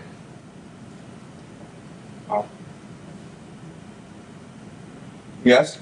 Well, I think these topics are eternal, and that's what makes us human. So even after maybe 5,000 years, somebody will still learn from these topics and try to learn from people that's taught these topics before.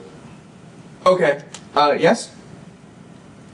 Yeah, I was gonna expand upon that and just say that people are gonna forever have curiosity and seek questions about God, and they will never be answered until we die and find out. Yeah, okay. So, I would just say that if you just look into your heart, you know what is eternal, what is true, okay? And you know it that is eternal and what is true, then you know that this will both extend into the future as well as extend back in the past, okay? And this is something that you can't actually logically explain, something that is just done through faith and intuition, okay? All right, so we'll end the morning session on this note, and then we'll come back at 1 o'clock. All right? Okay, all right. Thanks. Okay, welcome back to the live stream. For those of you watching online, please note that every day we start class promptly at 10 o'clock. Then we'll break at 12 for lunch. And then we'll come back at 1 o'clock. And we continue until 3 o'clock. Okay, so the live stream is from 10 a.m. until 3 p.m. But please note there's an hour break in between, just so that we can rest and get some food to eat. Okay, so again, for the first day, we're establishing themes and ideas that structure the Divine Comedy. And then after we do that, then I want to expand and give you questions and exercises that help you promote your intuition and your imagination, because that's what's going to allow you to fully understand the Divine Comedy. Something that's really important for you guys to keep in mind is that right now, I'm offering you my interpretation, okay? Another caveat that's very important is that we are reading this in English. This is one of dozens of translations. So there's going to be problems in interpretation because we don't speak Italian. So if you really want to understand Divine Comedy, if you really want to experience Dante for yourself, you have to read allowed divine harmony in Italian as it was designed. Okay, and like the thing that is the thing I believe about divine harmony is that it's an act of divine inspiration, meaning that Dante wrote this by channeling God and the universe. And only by reading aloud the Italian, the Tuscan, can you experience this for yourself, okay? Because when you do so, you will be channeling Dante himself. So I hope that this class will only be the beginning of a lifelong journey, okay? I think it'll be a lifelong journey into truly experiencing Dante.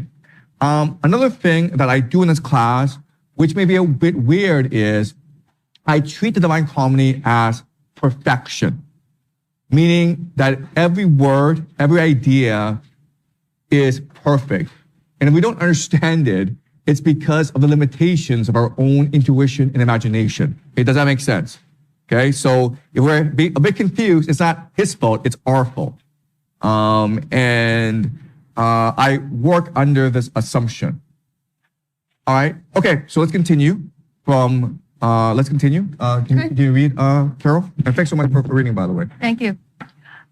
Now, just as the submatter of the snow, beneath the blows of the warm rays, is stripped of both its former color and its cold, so is your mind left bare of error. I would offer now to you a new form, light so living that it trembles in your sight. Okay, so the idea here is, if you truly want to understand something, you need to engage in debate, right?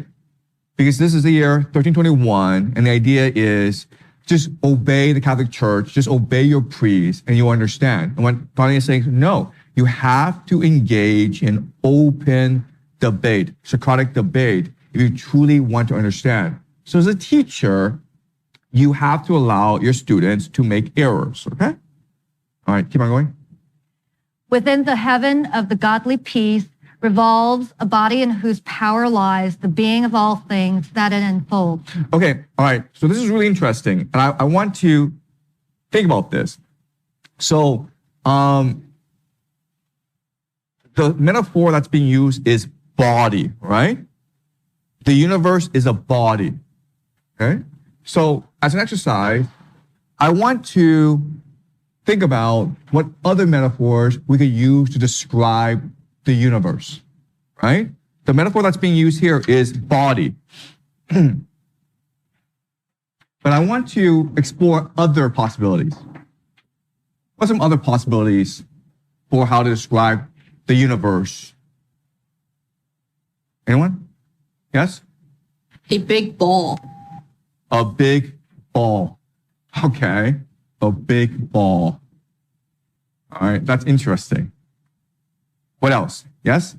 God. God itself. Okay, that's a possibility. What else? In Chinese myth theology, they describe it as a turtle that's standing on top of an elephant that's standing on top of something else. I don't know how to describe that. Okay. Turtle on top of an elephant. So is it fair to say that there are multiple dimensions and they're all interlocking? Okay, so maybe interlocking dimensions. Okay. This is new to me. You guys are far more creative than I am. Yes, what else? Press on the mic. Energy and vibration. Okay, energy, sure. What else? Yes? The soul. The soul. The soul. The soul. Okay, the soul. Okay, what else? How about cave? A cave. Okay, that's interesting. Okay. Again, you guys are far more creative than I am. I would never come up with these on my own. Anyone else? Okay, how about garden? Okay. How about a factory? There's a TV show that describes the universe as a Jeremy Bearimy. So there's an I, and then so like the word Jeremy Bearimy, because the word Jeremy and the J The J and the Y connect. So the idea is that the universe is a loop that goes in a Jeremy Bearimy, but then there's an I, and if you accidentally end up on that I, you're stuck forever. This is way too complicated for me. Okay, all right. Okay, this is like beyond my intention. Okay, all right. The point I'm trying to make is that depending on the metaphor, you will perceive the universe in a different way. Okay? So if you just say the universe is energy, it's basically complete chaos, right? Chaos and randomness. To say the soul, it's like a fractal, right? Basically, your soul is a universe, and then it mirrors the entire universe, okay? A cave is basically just a simulation. Is that fair to say? A cave would be a simulation. It's not real, okay? God would be the mind of God, okay? We're living in a dream, basically. And a ball, I would not know how to describe a ball, but a ball I think would be, why would you say it's a ball? I should clarify. I mean like a crystal ball, like a little simulacrum. And inside is everything. And you can shake it up and it'll change a little. So it's still a simulation? No, not a simulation. It's a ball which contains everything, which is more like a crooked ball, a reactor. Yeah, I'm so confused. A reactor. Okay. Okay.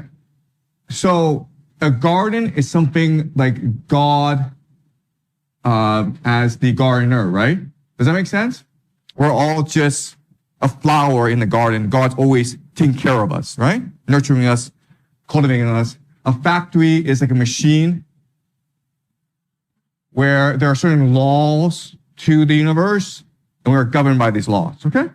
So the idea of body is interesting because it is distinct from all other of these metaphors. What does a body signify? Right? You have a body, you have a brain, you have arms. Why would that be a good metaphor for the universe? Yes? Like it would mean that we are like really part of the universe and that we can also reflect like upon ourselves compared to the universe, like what it is. Yes, thank you. We yes. Directly interact with it. Yes, thank you. Yes. Just that the body is a metaphor for the universe, as a human, the body is all that there is. Yes. Everything is contained within. Okay, yes.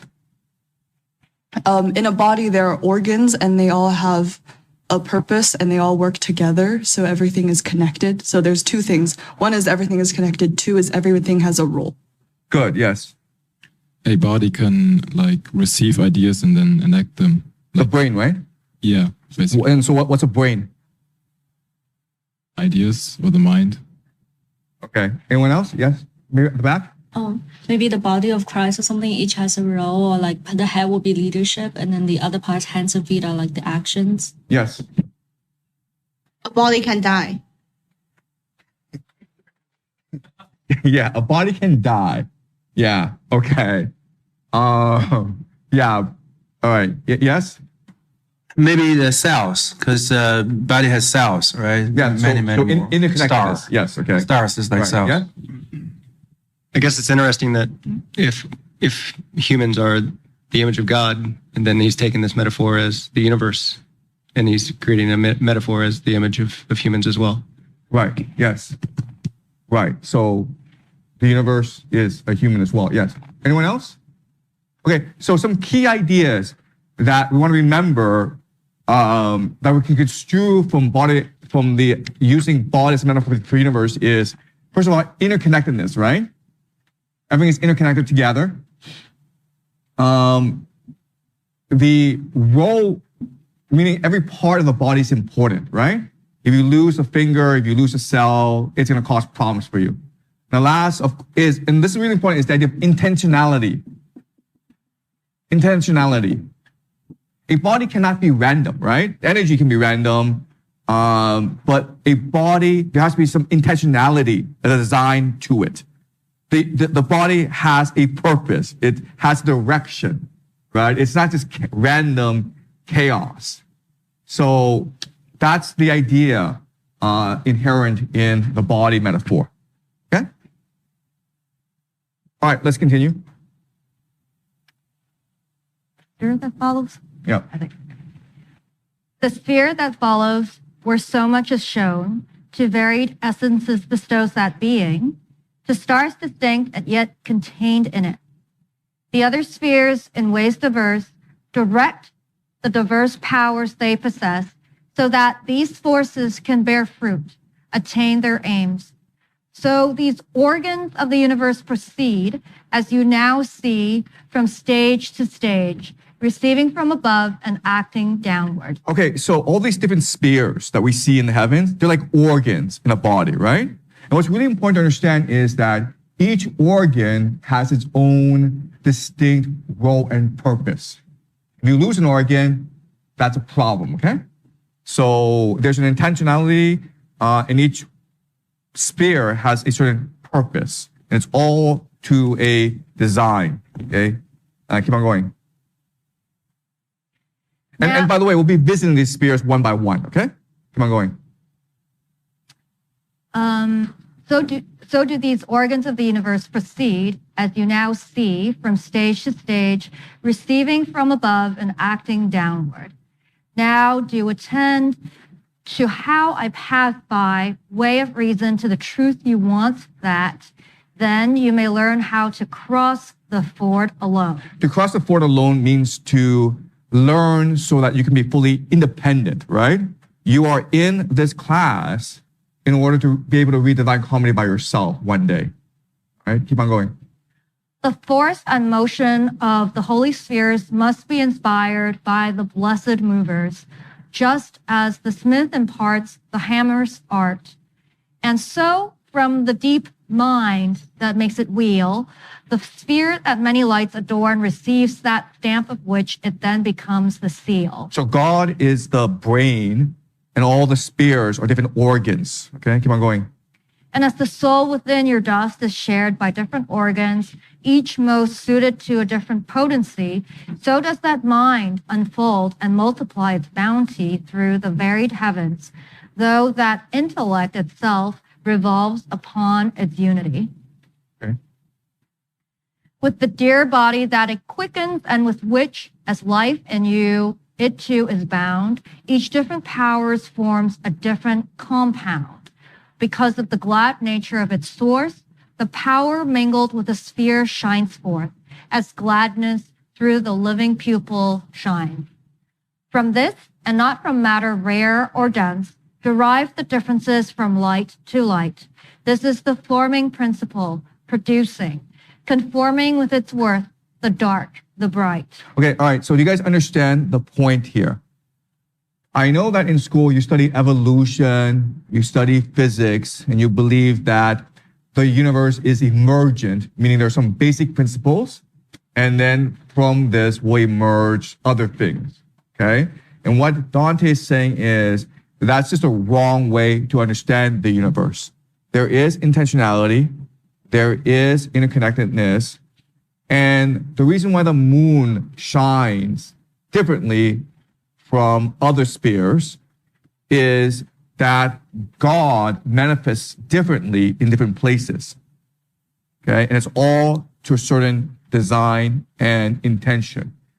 And Beatrice says you must understand this idea if we are to move on. Okay? So before we move on, are there any questions? Yes? How could why could our understanding of the world as having evolved from basic principles not co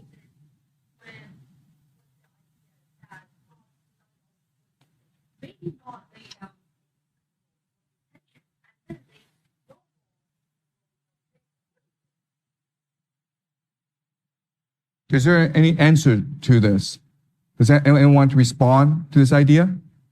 Why is this you're asking like, why is this in contradiction, right? Okay, well, I mean, like, there's a debate between evolution and intelligent design, right? Where the people who believe in evolution said it is not because of God, it's not because of intention, it's because of survival of the fittest. because of Darwinism, right? And so what is the question? Can you try to use the handheld, maybe? You have to turn it on.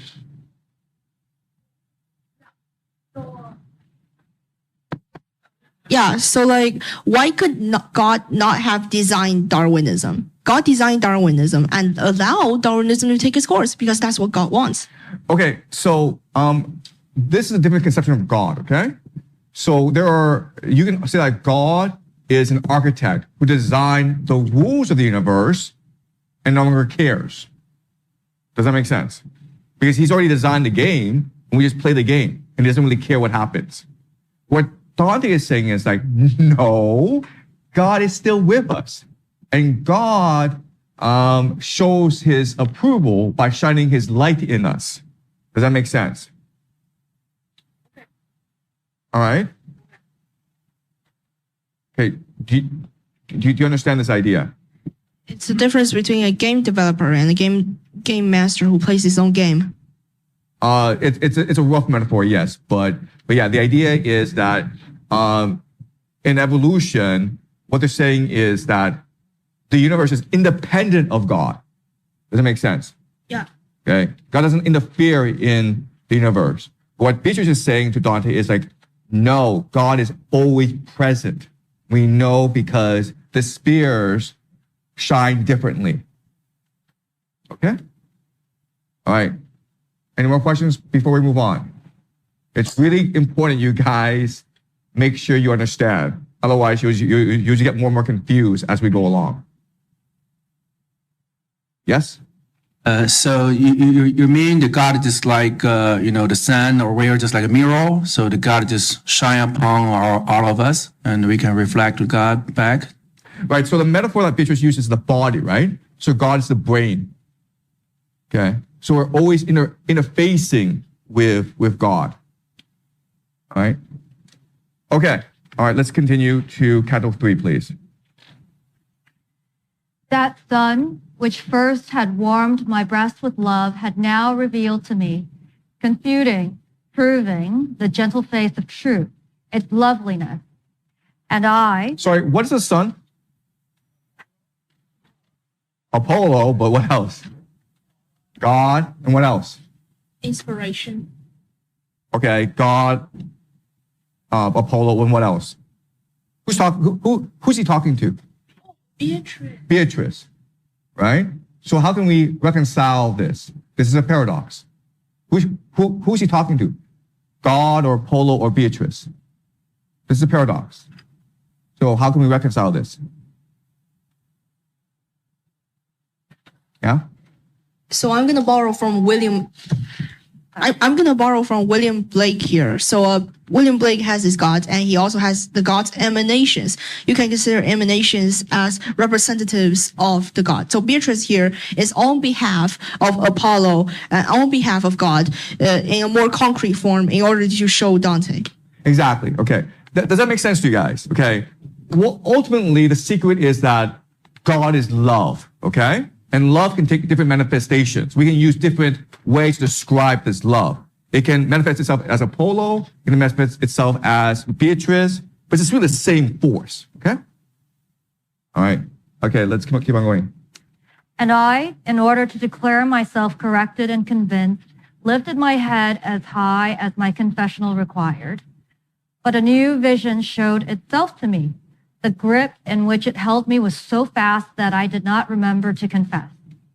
Just as returning through transparent, clean glass, or through waters calm and crystalline, so shallow that they scarcely can reflect, the mirrored image of our faces meets our pupils with no greater force than that a pearl has when displayed on a white forehead.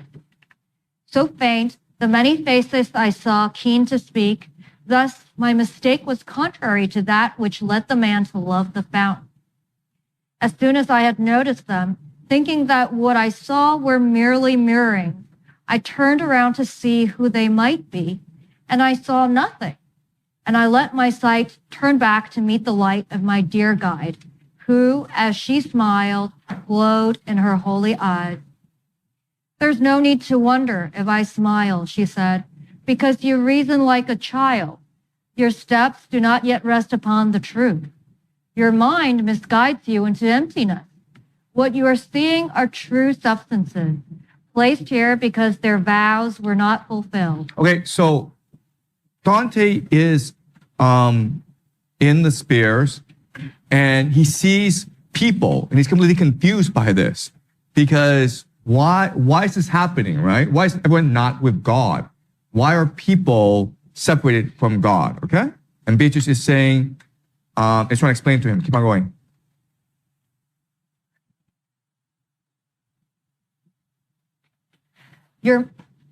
Thus, speak and listen. Trust what they will say. The truthful light in which they find their peace will not allow their steps to turn astray. Then I turned to the shade that seemed most anxious to speak, and I began as would a man bewildered by desire too intense. O spirit born to goodness, you who feel beneath the rays of the eternal life, that sweetness which cannot be known unless it is experienced, it would be gracious of you to let me know your name and fate. At this, unhesitant, with smiling eyes, our charity will never lock its gates against just will. Our love is like the love that would have all its court be like itself. Within the world, I was a nun, a virgin, and if your mind attends and recollects, my greater beauty here will not conceal me, and you will recognize me as Picarda, who, placed here with the other blessed ones, and blessed within the slowest of the spheres, our sentiments, which only serve the flame that is the pleasure of the Holy Ghost, delight in their conforming to his order.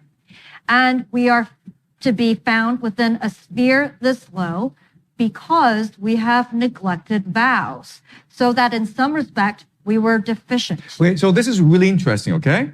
So there's a hierarchy to the heavens. And at the very bottom are those who are inconstant, meaning those who have failed to fulfill their vows. Okay? So keep on going. And I to her, within your wonderful semblance, there's something divine that glows, transforming the appearance you once showed. Therefore, my recognizing you as low, but what you now have told me is of help. I can identify you much more clearly. Okay, so Picarda is actually someone that Dante, the historical figure, knew in real life, okay? So throughout the Divine Comedy, there are mythical figures, but there are also people who were part of Dante's life. Now, some background about Dante is that he was essentially an aristocrat in Florence who participated in politics. There was many struggles for power in Florence, and this was true throughout Italy. Okay, and this power struggle is something that we will discuss as we move along. Okay, but just remember, there's a power struggle. Picarda is someone that Dante knew in real life. Keep on going. But tell me, though you're happy here, do you desire a higher place in order to see more and to be still more close to him? Together with her fellow shades, she smiled at first. Then she replied to me with such gladness, like one who burns with love's first flame. Brother, the power of love appeases our will so. We only long for what we have. We do not thirst for greater blessedness. Should we desire a higher sphere than ours, then our desires would be discordant with the will of him who has assigned us here.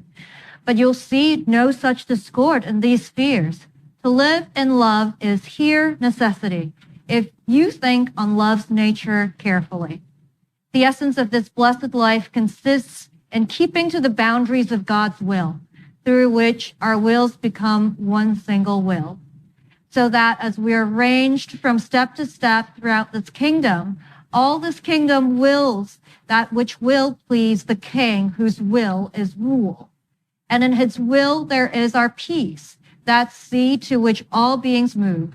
The beings he creates or nature makes, such is his will. Okay, so Dante asks her a question. The question is, clearly there's this hierarchy in heaven, and you are in the outer sphere right? The core is God. So do you desire as a person to move closer to God? Basically graduate, right? To move from the outer sphere to the inner sphere. What is your response? Why not? He said, we are content here. Yeah, but why?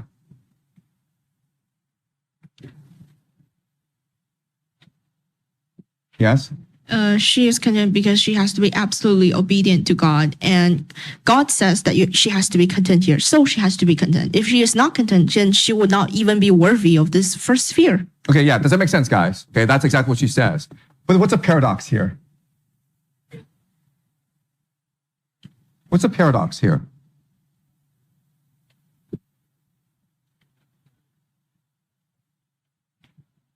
Yeah? Her free will couldn't get her higher. Right, but she doesn't want to go higher. That's the thing, though. Right? Yeah, so God's making the decision for her, though. Right. That's right, and she accepts that decision. But that's a paradox. Why? It would place God as a judge, and we said that he wasn't putting persons into places. Right. No, but that's my interpretation. I'm saying like within the structure, there's a paradox. What's a paradox?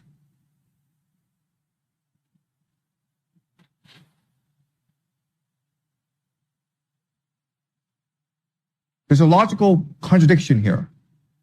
She says, God has willed me to be here, and it is my role, my duty to obey his will. Therefore, I'm happy where I am. But what's the problem with this logic, yes? So I'm thinking, say this is the first sphere, and there's the second sphere, and eventually someone will have to advance from the first sphere to the second sphere, right? And the second sphere is supposed to be better than the first sphere, so you'll be happier in the second sphere than you were in the first sphere. However, according to this logic, one could never advance, one could never change, because if you want to advance to the second sphere, then you are not even worthy of the first sphere. If you don't want to advance to the second sphere, and God forced you to advance to the second sphere anyways, then you will be less happy in the second sphere than you were in the first sphere, which is not fitting with the second sphere. Yeah, it makes absolutely no sense. Do you understand the logic here, right? If it was just a case where you just obey God's will and then everyone's in heaven, there would be no hierarchy in heaven. Why is there a hierarchy? Does that make sense? Okay? So why is she stuck where she is? Why is she in the lower sphere? See me? Because she's contented. Yeah, because she's happy where she is. Right? She wants to be there. That's a problem. Okay? All right. All right, do you guys understand this? All right, okay, let's keep on reading, Carol. Then it was clear to me how every place in heaven is in paradise, though grace does not reign equally from the high good. But just as when our hunger has been sated with one food, we still long to taste the other. While thankful for the first, we crave the latter. So was I in my words and my gestures, asking to learn from her what was the web of which her shuttle had not reached the end. A perfect life, she said, and her high merit and heaven up above, a woman whose rule governs those who, in your world, would wear nun's dress and veil, so that until their death, they wake and sleep with that spouse who accepts all vows that love conforms unto his pleasure. Still young, I fled the world to follow her, and in her order's habit, I enclosed myself and promised my life to her rule. Then men more used to malice than to good took me violently from my sweet cloister. God knows what after that my life became. This other radiance that shows itself to you at my right hand, a brightness kindled by all the light that fills our heaven, she has understood what I have said. She was a sister, and from her head too, by force, the shadow of the sacred veil was taken. But though she had been turned back to the world against her will, against all honest practice, the veil upon her heart was never loosed. This is the splendor of the great Costanza, who from the Swabians, second gust, engendered the one who was their third and final power. Okay, so let me explain what's going on, okay? So Dante's asking her, why are you here? And she says, well, what happened was that my brother is this very powerful duke, and I fell in love with God, and I wanted to serve God, so I followed a woman into the nunnery, okay? I became a nun, right? I made my vows to God. My brother, the duke, needed me as a pawn for his power politics, right? He wanted to marry me off to someone else to form an alliance. So he sent his soldiers to force me back to him, and then he married me off. But even though I was married, even though I gave children, I never abandoned my love for God. In my heart, I maintain loyalty to God. So even though my body no longer was chaste, my heart was chaste.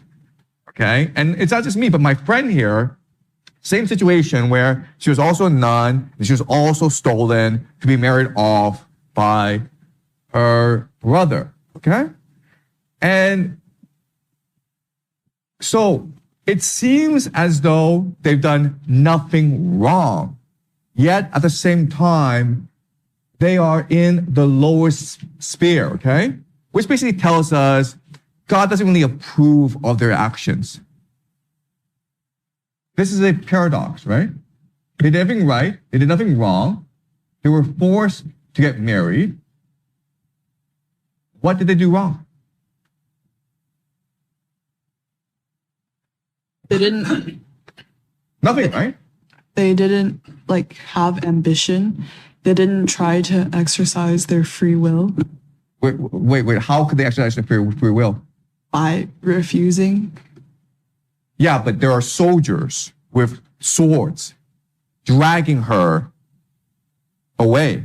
What could she have done? She could have tried to escape or killed herself. Okay, wait. Yeah? She couldn't offer herself because in Catholicism that's a sin. Exactly. Thank you. Yes. Okay. This is a really important constraint, okay? So in the Catholic religion at this time, the worst sin in the world is suicide. You understand? If you kill someone, that's not as bad as if you kill yourself. So suicide is the worst sin. Okay? And why they made this a sin is it was very common for women who are raped to kill themselves. Why? Yeah, but why kill yourself?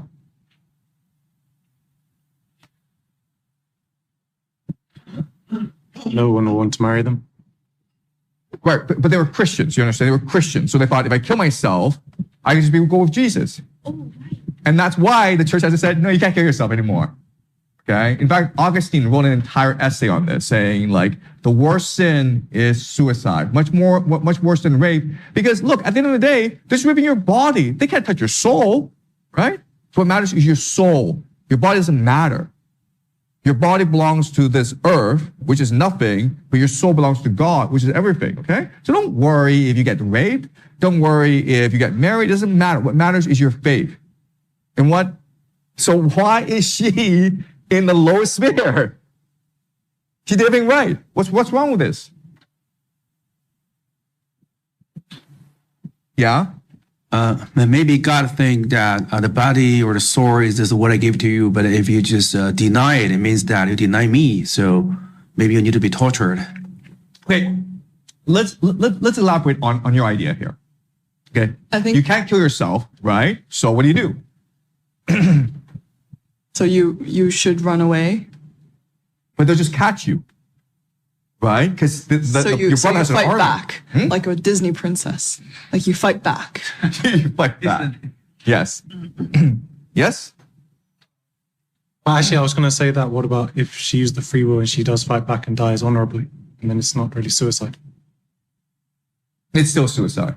But is Dante saying that in this case suicide is okay? Like, is he going against that? Dante would never say suicide's okay. Okay. Yeah. But again, like what's going on here? Is he trying to kind of criticize the Christian churches? No. Okay. No. Yeah. Could he be bringing randomness and luck into this at all? She had a bad luck. Does Dante believe in randomness and luck? Okay. Yes. So, this lowest sphere is for people who have broken their promises. When That's you right. enter a nunnery, you make a vow to be chaste, to be a virgin forever. And no matter how you did it, no matter who forced you to do this, you still broke that promise in the eyes of God. And so God will assign you where you need to go. I understand this, but this morning we just said that God was all forgiving, all loving, and not judgmental. This is clearly judgmental. Clearly she did nothing wrong. Why is she here?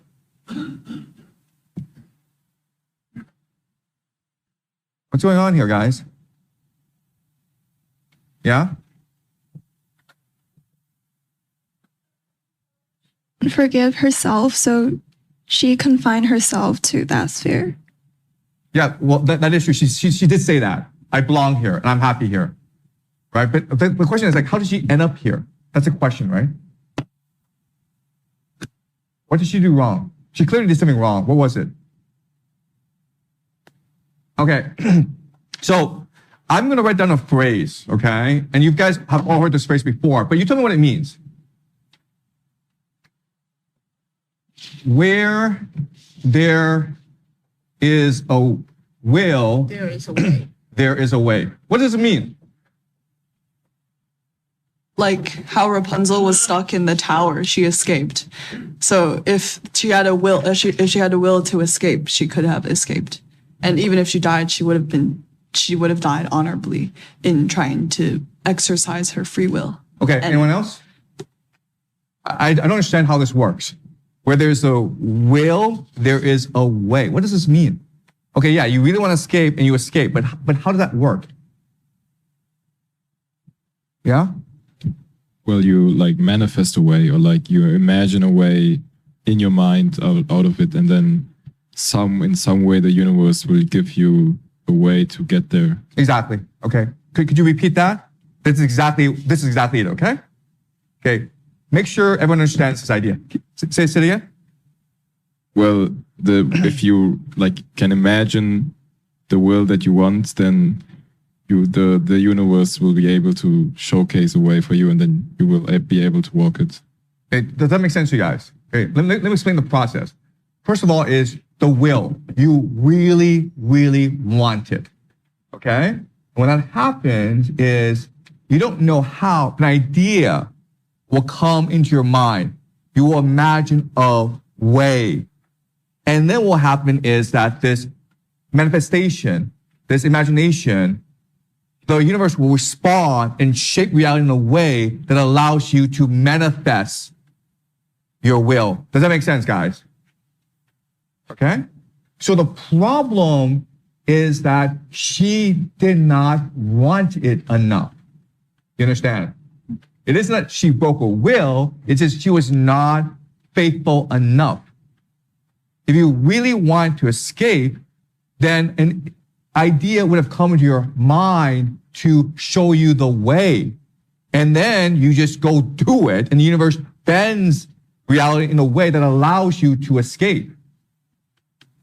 Okay? But the key is the will, right? And what this is saying is like, you can do anything you want, the universe will grant it to you. The question is, do you really, really want it or not? And clearly, she did not. And how do we know? She didn't want it? She's here. Oh yeah, sure, she's here, but what else? It happened to her anyways. No, but what's her problem right now? She doesn't want to go anywhere else. Do you understand? That's the problem. Oh. It's not that she's here. It's like she doesn't want to go beyond this point. She's like, I'm perfectly happy here, man. I went to heaven. I'm awesome, you know? Like, I went to Yale. I'm the worst student at Yale, but I'm happy being the worst student at Yale. Like that's like literally what she's saying. Okay? Right? All right. Any more questions? Because this is a really important idea if you want to understand Dante, okay? You are always in communication with the universe, right? It's only a question of like how focused, how intentional, how much will do you have in achieving what you want? All right? So if you don't get, yeah? I just want to add that like that's what like free will is about. Like free will is not just being able to do what you want, but like being able to will what you want. Exactly. Like, it's more about the will than like the action. Yeah, that's exactly correct. Yes. Yes? Have like Nietzsche's will to power idea, or is it different? Okay, let's just say for whatever reason, you want to become king, right? And what's the question? Is Dante's this idea about will kind of the same as Nietzsche's idea about will to power? Like Yes, it's very similar. Yes. It reminds me of a concept we learned in psychology where it's called self-efficacy. It was brought up by Bandura. The idea is that,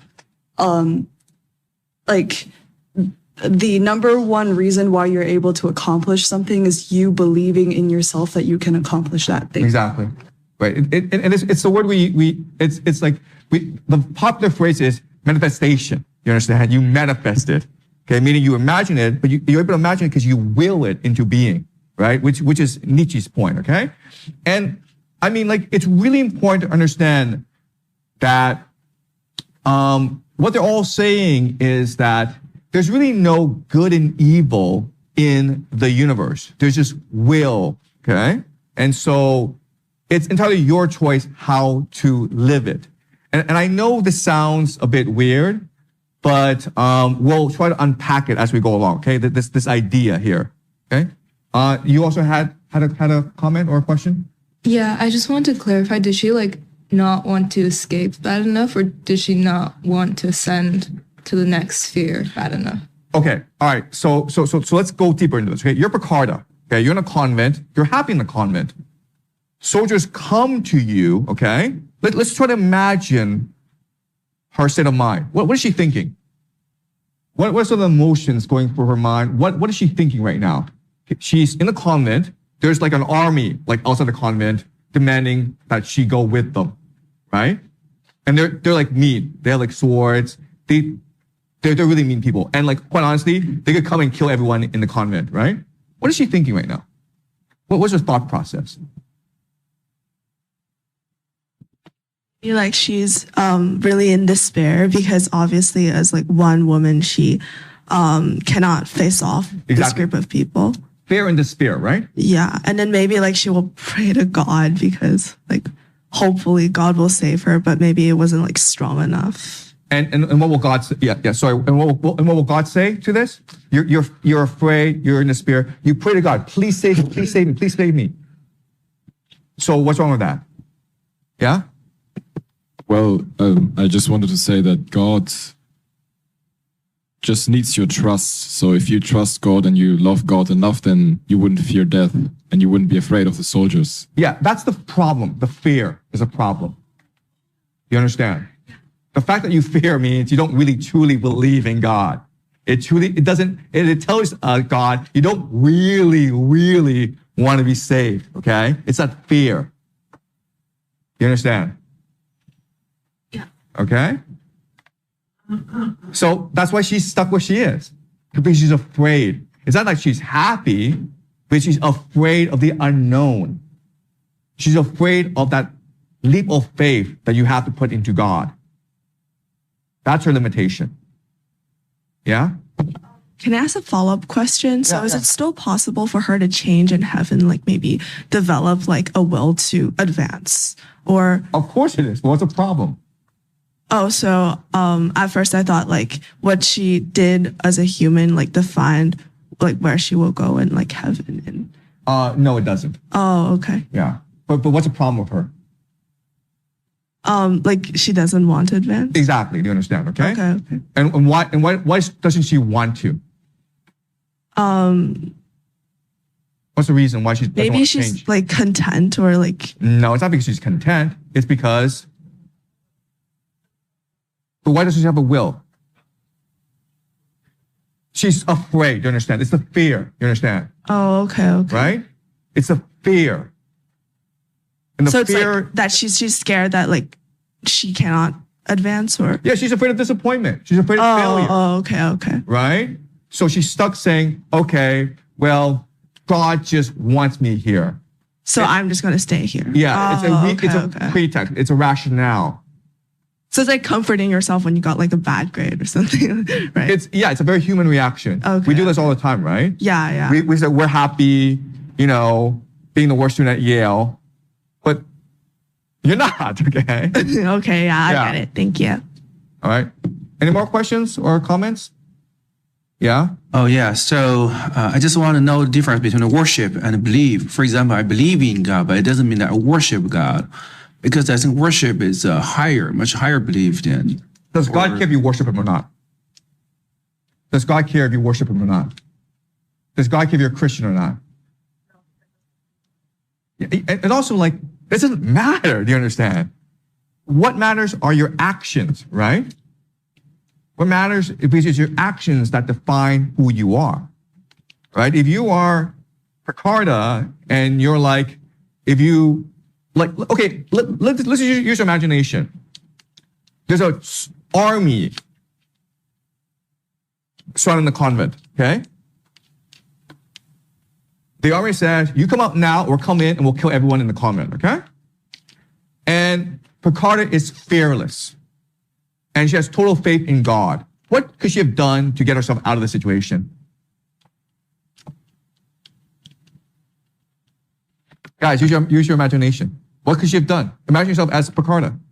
You're in a convent, yeah?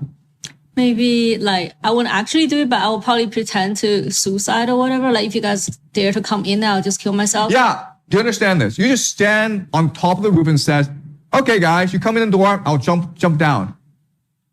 Right? If you're the army, what's your job again? What's your job as the army? To get her safely to the base. Exactly, right? And so, what would the army do? Try to go up to the castle and like bring her down. No, they wouldn't. They'd be afraid, right? Because where are they now? No. I'm saying, where are they? What building or is in front of them? God. God is in front of them. You understand? Who do you think has taken possession of Picarda right now?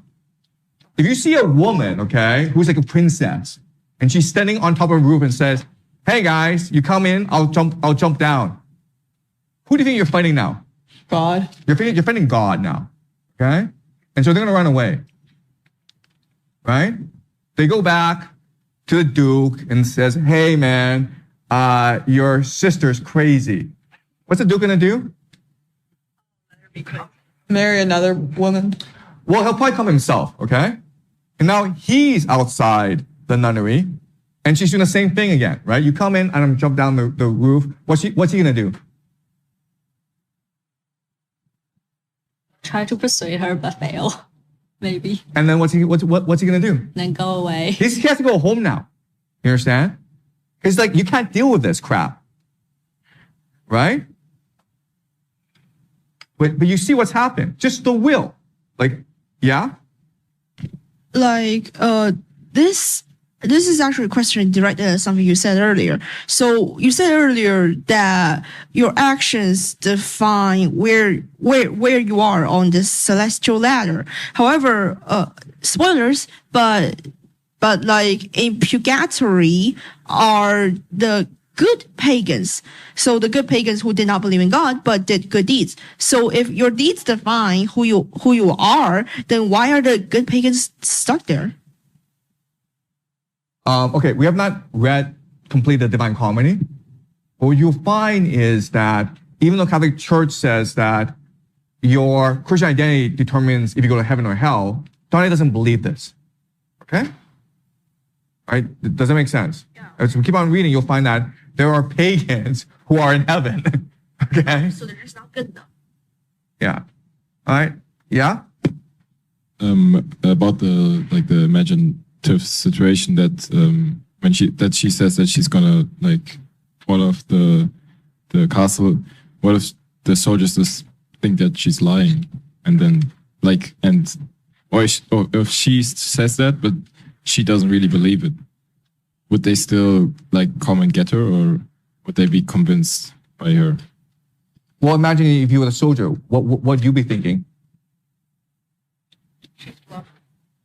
You mean? She's bluffing. Yeah, she could be bluffing. And are you gonna take the chance? No. You're not gonna take a chance. You understand? Okay, because I mean, like, okay, I mean, you have to like imagine yourself in that situation. Okay, you're the soldier. Ricardo is doing this crap on you, right? You have to think God has taken possession of her, and they are in a nunnery. You understand?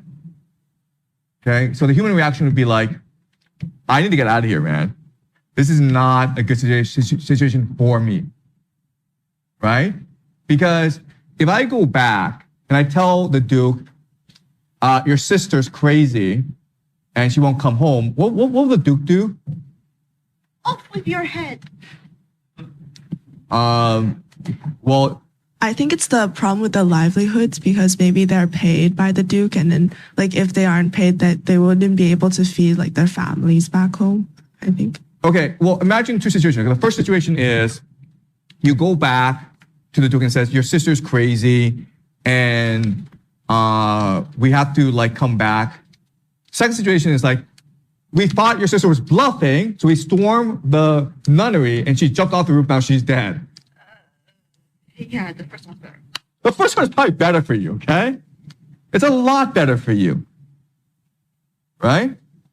Okay? So again, I'm not saying this is what's going to happen. I'm saying like, if you have the will, there's always going to be a way. And that's something that Dante is trying to portray here, okay? All right? Okay, let's keep on reading. This said, she then began to sing Ave Maria, and while singing, vanished as a weighty thing will vanish in deep water. My sight, which followed her as long as it was able to, once she was out of view, returned to where its greater longing lay, and it was wholly bent on Beatrice. But she then struck my eyes with so much brightness that I, at first, could not withstand her force, and that made me delay my question. So, Dante has met Ricarda, and now he wants to ask Beatrice a question. What is his question? We just spent the last hour talking about it. What question does Dante really, really want to ask Beatrice now?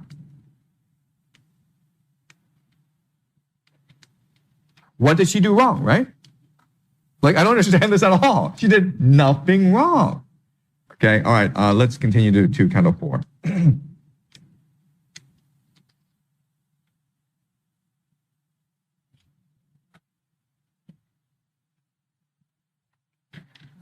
Before a man bit into one of two foods equally removed and tempting, he would die of hunger if his choice were free. So would a lamb stand motionless between the cravings of two savage wolves. In fear of both, so would a dog between two deer.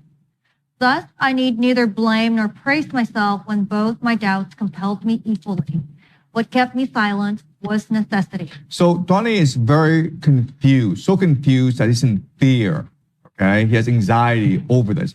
Again, the question is, what did Ricarda do wrong here? He's really confused by this. Keep on going. I did not speak, but in my face were seen longing and questioning, more ardent than if spoken words had made them evident. Then Beatrice did just as Daniel did when he appeased Nebuchadnezzar's anger, the rage that made the king unjustly feared. She said, I see how both desires draw you, so that your anxiousness to know is self-tangled and cannot express itself. Your reason, if my will to good persists, why should the violence of others cause the measure of my merit to be less? Okay, so you understand this, okay? Picarda, what did she do wrong? She was forced to leave the convent. She had no choice in the matter. So why is she stuck in the lowest sphere? Okay, keep on going. And you're also led to doubt because the doctrine Plato taught would find support by souls appearing to return to the stars. These are the questions that, within your will, press equally for answers. Therefore, I shall treat the most insidious question first. Neither the seraph closest unto God, nor Moses, Samuel, nor either John, whichever one you will, nor Mary, has, I say, their place in any other heaven than that which houses those souls you just saw, nor will their blessedness last any longer.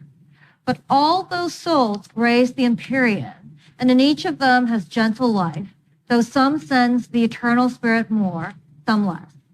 They showed themselves to you here not because this is their sphere, but as a sign for you that in the Empyrean their place is lowest. Okay, so this is a really important idea to keep in mind, okay? This is a metaphorical representation of the heavens. In the actual heavens, there is no time and space, so there is no hierarchy. Okay?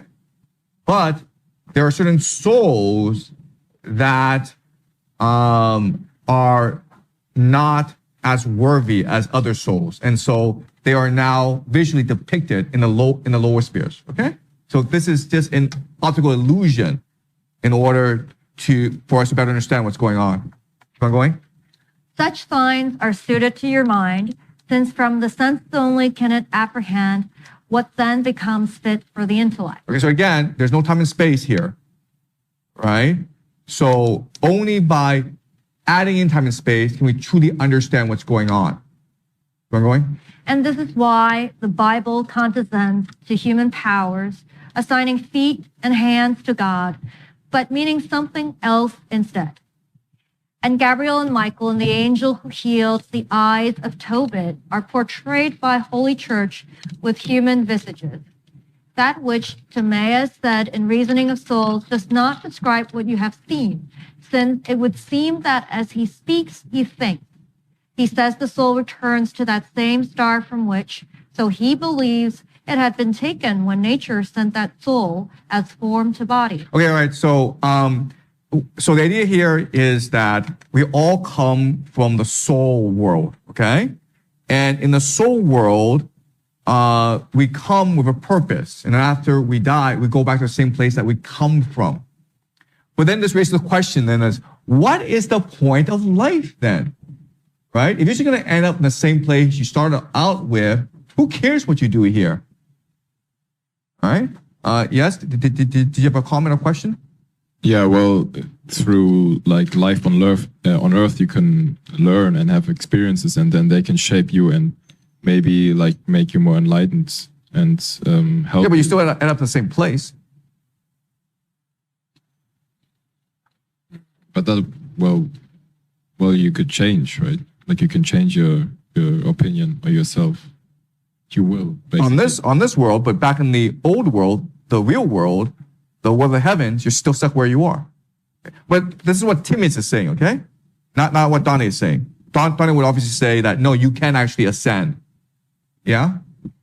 So I would say that's a very materialist view of life. So we're gonna die anyways. So why not have fun? Like if you're stuck, yeah, exactly. If you're stuck there, then all you have is every day you can sing, I guess. But here you can drink beer, you can have a wife, you could do a lot of things, and that's the fun that matters. Why not? You know, like because you can't, as you say, you can't get drunk and throw up there. So do it here, man. Right? What? And like, you know, have lots and lots of sex, man, and go kill someone just for fun. Right? What's stopping you? Okay? All right. I'm not saying go do these things. I'm just saying, like, you know, but anyway, keep on going. But his opinion is, perhaps, to be taken in other guise than his words speak, intending something not to be derided. If to these spheres he wanted to attribute honor and blame for what they influence, perhaps his arrow reaches something true. This principle ill understood, misled almost all of the world once, so that Jove and Mercury and Mars gave names to stars. The other doubt that agitates you is less poisonous, for its insidiousness is not such as to lead you far from me. To mortal eyes, our injustice seems unjust. That this is so should serve as evidence for faith, not heresy's depravity. But that your intellect may penetrate more carefully into your other query, I shall, as you desire, explain it clearly. If violence means that the one who suffers has not abetted forces in any way, then there's no excuse these souls can claim. For will, if it resists, is never spent, but acts as nature acts when fire ascends, though force 1,000 times tries to compel. Okay, so here, she's explaining exactly what we discussed, okay? As long as you have the will, it becomes like a fire ascending. And there's no force on our planet that can stop our will. You understand? Same idea here, where if you really want it, you're going to imagine a solution, that's the fire ascending, and then the universe will bend itself to accommodate you. Okay? Keep on going. So that when will has yielded much or little, it has abetted force, as these souls did. They could have fled back to their holy shelter. Okay, so yeah, that's it, okay? The reason why these soldiers were able to arrest you and take you back is you let them do it. You agreed to it. Don't say you were forced to do it. Okay? You could have run away. You could have done a lot of things. Okay? Keep on going. Had their will been as whole as that which held Lawrence fast to the grate, and that which made of Mucius one who judged his own hand, then once freed, they would have willed to find the faith from which they had been dragged. But it is all too seldom that a will is so intact. Okay, all right. So Mucius is a great story. Have you guys ever heard the story of Mucius? All right. So what happened was that the Romans were a small republic, and they were surrounded by this huge empire. They were under siege, and they were starving. So one young nobleman, Mucius, and he's like 20 years old, he suggests that he goes and assassinate the king. Okay? So he gets permission from the Roman elders, the senators. He swims across the Tiber, sneaks into the enemy camp, and he's trying to assassinate the king. The problem is that it's payday. And so there are two people on stage, the king and the secretary. And they both look alike, they dress alike. Okay? And so Mucius is like, I don't know who's the king, right? I have one dagger, I'm gonna leap and I'm gonna kill someone, but I might miss. And, it's 50-50, okay? What would you do in that situation? What would you do? No, well, you can't, right? You understand? If you kill one, the soldiers have to come and arrest you. Right? So what do? What would you do? Seriously. Maybe I would like to kill one of them. I don't care who is real. I just kill because I kill and it means my will is there. So yeah, okay. So most people would just go home or like just wait, okay? But Mucius is like, screw this, I'm gonna take a chance, okay? So he kills one, and of course it's the secretary. So now he's arrested, and the king says to him, you see that fire over there? This fire is burning, okay? It's a bonfire. And if you don't tell me exactly who you work for and how many compatriots you have and what your plan is, I'm going to burn you in that bonfire. Okay? You either confess and tell me everything, I'm going to burn you alive. So what does Mucius do? Yeah? I think he stuck his hand in the fire and said that he's not afraid. Yeah, that's what he does, okay? He just put his hand in the fire and it's burning, okay? And while this is happening, he's laughing. And the king is like, you Romans are such crazy bastards that I'm going to go run away now. Okay? And so this is probably not a true story, but it shows you the power of the will, Whereas as long as you believe, as long as you are willing to act, the universe will bend itself to your will. Okay, and this is very different from the idea of strategy, right? Or, let's be really, really clever. Okay? This is something very different. It's different power. All right, okay. Keep on going. And through these words, if you have grasped their bent, you can eliminate the argument that would have troubled you again and often. But now another obstacle obstructs your sight. You cannot overcome it by yourself. It is too wearying to try. I've set it in your mind as something certain that souls in blessedness can never lie, since they are always near the primal truth. But from Picarda, you were also able to hear how Constance kept her love of the veil. And here Picarda seems to contradict me. Before this, brother, it has often happened that to flee menace, men unwillingly did what should not be done. So did Alcmaeon. To meet the wishes of his father, kill his mother, not to fail in filial piety, he acted ruthlessly. Okay, all right. So often in life, when we make decisions, we often contradict principles, okay? So for example, this man, Alcmaeon, his father ordered him to kill his mother. Obviously, murder is wrong, but you also have to respect your father, right? Disobeying your father is wrong. Murdering your mother is wrong. What do you do? Okay. Often in life, we have these moral dilemmas. Okay, keep on going. At that point, I would have you see the forces to which one yielded mingles with one's will, and no excuse can pardon their joint act. Absolute will does not concur in wrong, but the contingent will, through fear that its resistance might bring greater harm, consents.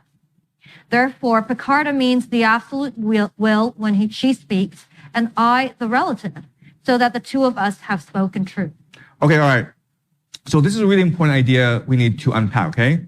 There's a difference between absolute will and relative will, contingent will. What's the difference?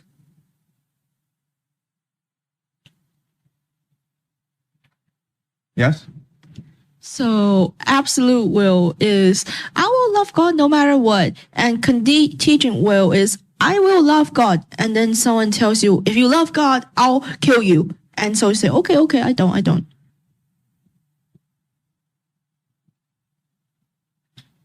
Okay, any other theories?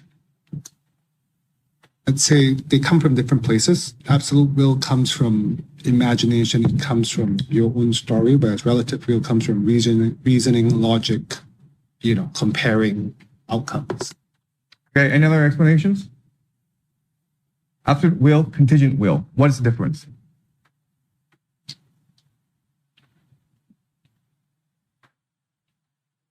The same as absolute morality and relative morality. What's the difference between these two things? So I don't know, like absolute is that no matter what it's gonna happen, but contingent it's kind of like because I don't want more harm to be done, kind of like what the book Silence is about, where the Catholic priest, in order to protect the Japanese believers, said that they are going to not be priests and take wives. Okay. We'll go to you then you, okay? Yeah. I would say contingent will is constrained by reality, and absolute will is like it's always there. Like absolute will is God, basically. Like the will of God. And so how can we describe these things more simplistically? Absolute will is what? Contingent will is what? Can I answer? Yeah. Can I answer? Yeah. So contingent will, it would be the individual human, and the absolute will would be by God displaced on us. And what is our connection to the God? How do we connect to God? Through love. Okay. Yeah? So like I would say that absolute will is active. It is the will that finds the way. It creates its own condition, for it is unstoppable. contingent will operates within the confines of the material. It reacts to what is put before it in order to follow itself. But Right. So both you and you are right, okay? But I'm saying add the two together. What do you get? Very simplistically, what is the difference? Yeah? Did you have a comment or question? Yeah, but since it's sort of not related, I That's think fine. absolute will would be faith, and then contingent will would be belief, and one needs justification, the other doesn't. Okay, yeah. Absolute will is when you're aligned with God, and contingent is when you're not. Okay, but how can we say this very simplistically?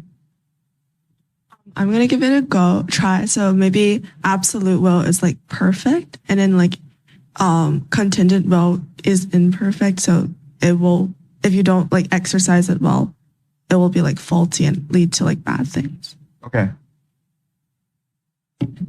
All right. So let's put this very simple. Okay. Absolute will is a soul, right? The soul is always in connection with the God.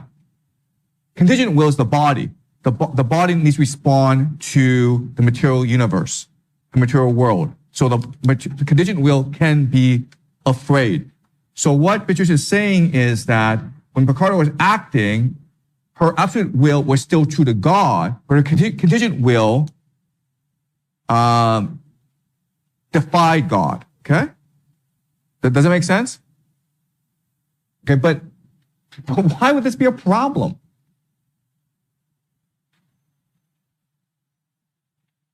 Yeah? I have a question. Do these two can they coexist at the same time? Absolute will and contingent will? Okay, so Dante is putting this very simplistically, okay? What he's saying is that there are two wills, the absolute will, your soul, the contingent will, your body responds to worldly problems. But you can think of the will existing in infinite dimensions.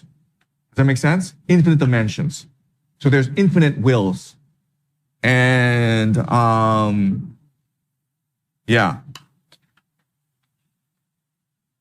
And what are you trying to do as a person? You're trying to create harmony across these infinite dimensions of wills, okay? You're trying to align the absolute will with a contingent will. And why would you want to do that? Yeah? Oh, yeah, maybe it's just like, I remember Bruce Lee used to say to try to be combined to harmony. So maybe in China, maybe most people just like to keep balance. They don't like to choose the too extreme. Whether you're a spiritual thing or whether you're a material thing, they just combine. Yeah, I understand that. Yes, keep on going. Yes? Well, if you align all contingent wills and create absolute will, you create godhood, or you become God, right? No, you're not trying to become God. You're trying to be closer to God. Do you understand? There's a difference. But like, if you all the wills of the people, if you can make them objective, then that would be being like God. So through doing that through power, like. No, that's not what Dante would say. Some other people would say that, but not Dante. Okay. All right. So the idea here is there are different expressions, manifestations of your will. Okay. There's the absolute will, which is always in connection with God, and then there's a contingent will, which is with your choices on this world. And what we're trying to do is we're trying to harmonize these two wills in order to become closer to God, in order to make the right decisions. Okay? So for Carla, in her instance, her absolute will was loyal to God, but her contingent will surrendered to fear. Okay? And that's what her problem was. Does that make sense, guys? Any questions before we move on? Yeah? So how can we combine these two wills together, like better? Any response to this? How do you combine these two together?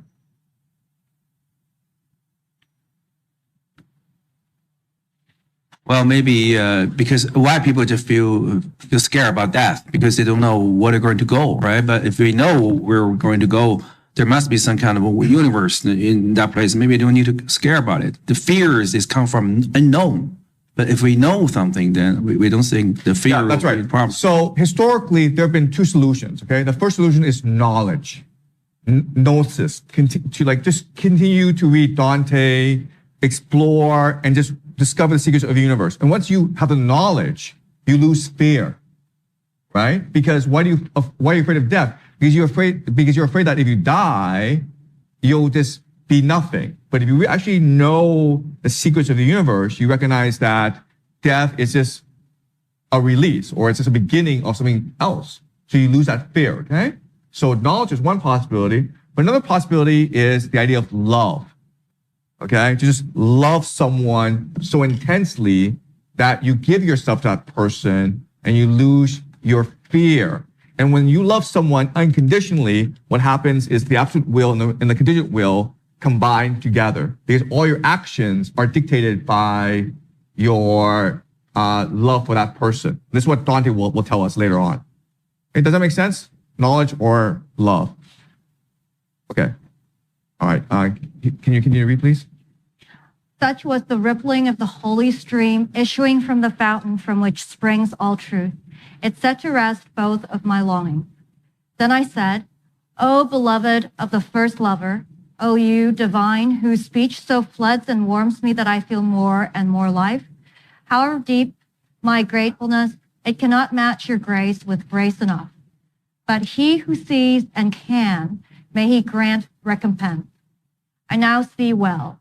We cannot satisfy our mind unless it is enlightened by the truth beyond whose boundary no truth lies.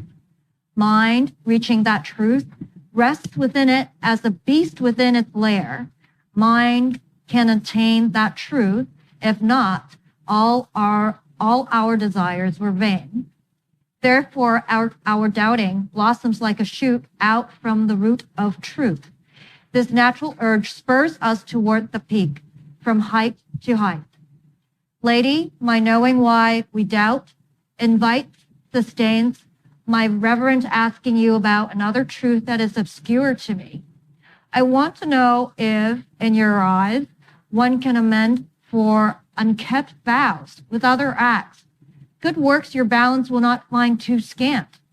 Then Beatrice looked at me with eyes so full of sparks of love, eyes so divine that my own force of sight was overcome, took flight, and eyes downcast, I almost lost my senses. Okay, so this is very much a student-teacher relationship, right? Where Beatrice is the teacher and Dante is the student.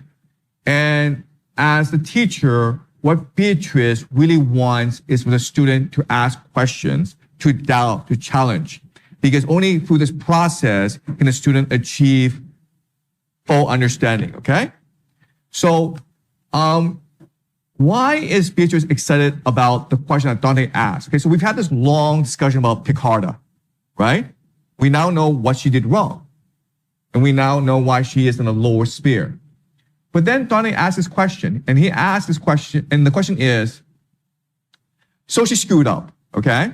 She was taken by the soldiers from the nunnery, so that showed a lack of will.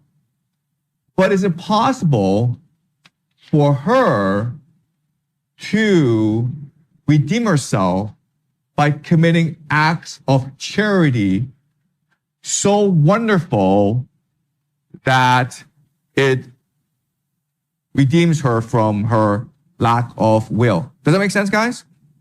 Like, so she's a nun, she's taken away, and now she becomes a queen. And she's like, you know what? I want to be the best queen in the world. I'm going to give all my wealth to all the poor people in the world. That makes sense, right? What do you guys think? Would that work? Except that wouldn't solve the core problem of her still being fearful of failure, right? Fearful of consenting. Okay, can you explain some more, please? The reason why Piccarda was not able to transcend, to get to the next level, was because she was fearful. At the core, in life, in her journey, she's still gonna get back to that same situation where she'll have to choose, right, between a rock and a hard place, right? So then, if she doesn't have the will to transcend that, then you're still not the next level. Like, you're still not in the next sphere. Okay. Okay, so that's logically correct, yes. Okay, but let's go deeper, yes? Yeah, so I was thinking that she cannot be redeemed by this because essentially she is doing all these like acts of charity for like the result of her redeeming herself. So she's not being genuine about these like acts of kindness. And I don't think that that's able to redeem her. Yeah, but who cares? She's still helping the poor. Yeah, but then that act would not be like totally good because it would be for like a selfish purpose. Like if that makes sense. I understand that makes sense, but I'm trying to logically understand what's going on. So, I mean, she breaks her vow, then she goes and like helps a billion people live happier lives, right? She's a great queen. Wouldn't that redeem her in the eyes of God? Yes, but like... No, actually, it would not. The answer is it would not redeem her in the eyes of God. But I'm trying to figure out what the problem is. So I guess like my answer to that would be like she is pushing herself to do a lot of these things because she still is worried that like God is not going to like forgive her and then that she's going to end in like a bad circle in heaven. So she is still worried. So like she's still not like acting upon that will. Okay, I don't understand because she just helped a billion people live happier lives. And it's coming from a place of anxiety and fear. She's afraid that God will punish her. But the results are good. So who cares? Quality over quantity in this case. Can you explain what this means? The fundamental nature of her soul, of her being, of her existence in her own eyes, there's always going to be that as she progresses until she overcomes this fear of failure. She can help a billion, a trillion. She's going to get back to that same spot. You're going to have to choose, and you're going to have to choose to overcome your fears. Okay. Yes? The way you're posing the question sounds very consequentialist with ethics, like we're caring about the outcome, but this would have been in a time of like Aristotelian virtue ethics, and so we would be caring far more about the four virtues than the outcome. Okay, but I understand this. I understand this is a different time, but I'm saying like, in the grand scheme of things, if this person, Ricardo, is helping a billion people live happier lives, who cares what her motivation is?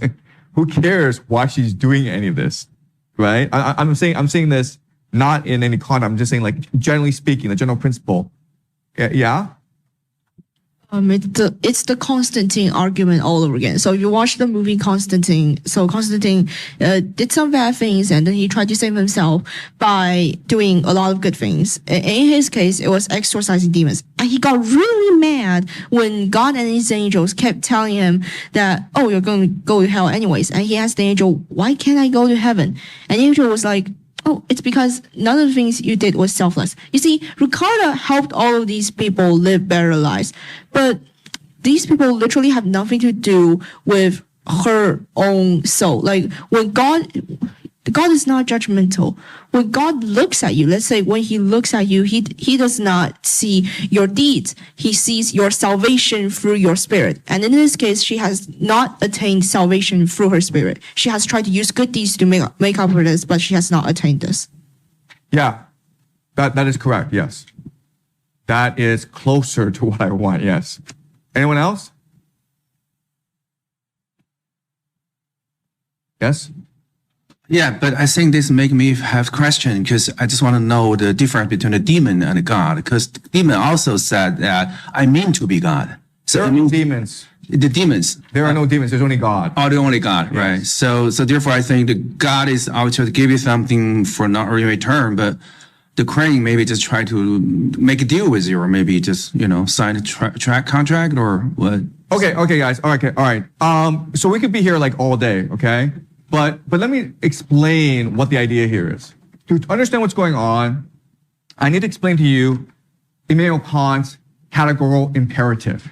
Okay? The categorical imperative by Immanuel Kant. And there are three principles to the categorical imperative, which is the highest moral law in the universe. Okay? The rule of life that allows you to be closer to God. The categorical imperative. Okay, so the first idea is you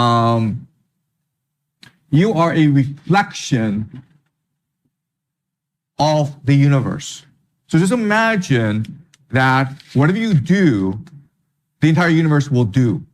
If you laugh, the universe laughs with you. If you are angry, the universe is angry with you. Okay? So imagine that you are just a fractal or reflection of the entire universe. And whatever you do, the entire universe will do as well. Okay? Now we understand why whatever Prakarna does doesn't redeem her.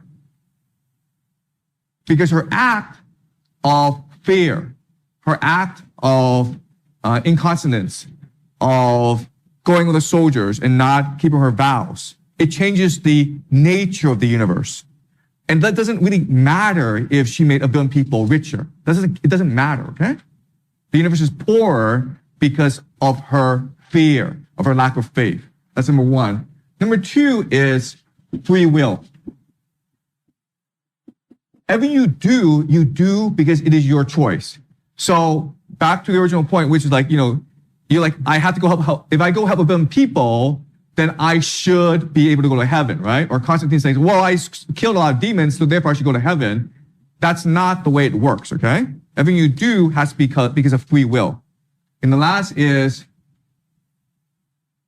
humans are the ultimate end, okay? You cannot say, okay, to save a billion people, I need to kill that one person. That goes against the categorical imperative. I know it sounds stupid. Wait a minute, I kill one person, I save a billion people? You can't do that, okay? That's not how the universe works. Every soul is precious to God. Every soul is unique to God. Therefore, you cannot kill another soul in order to advance a greater good, okay? God would never, ever ask you to kill someone else in order to achieve a higher good. So this is the categorical imperative. And the categorical imperative is really a way for us to understand the morality of Dante's cosmology, of his universe. Okay, does that make sense? That's why there's no way for Prakarna to redeem herself in the eyes of God. All right? So this raises an interesting question. What can Prakarna do to redeem herself then, according to the categorical imperative, according to Dante? How? Well, if she becomes queen and she saves a billion people, that doesn't work. So what can she do? She can run away and go back to the nunnery. Yes, that is a possibility, yes. Maybe just sharing as much love as she can to her children's. That's no different from making a billion people happier, right? Yeah, but it would be more personal and connected to the soul, I guess. Because also giving money to people isn't really about love in a way. Yeah, but why is she loving her children so much? Why is she so nice to her children then? It goes back to the Constantine problem, right? It's the same thing where Constantine was doing a lot of good by killing these demons, and God says, we don't care. Same thing where, if Prakarna has 10 kids and they all love her and she loves them back, God's not going to care either.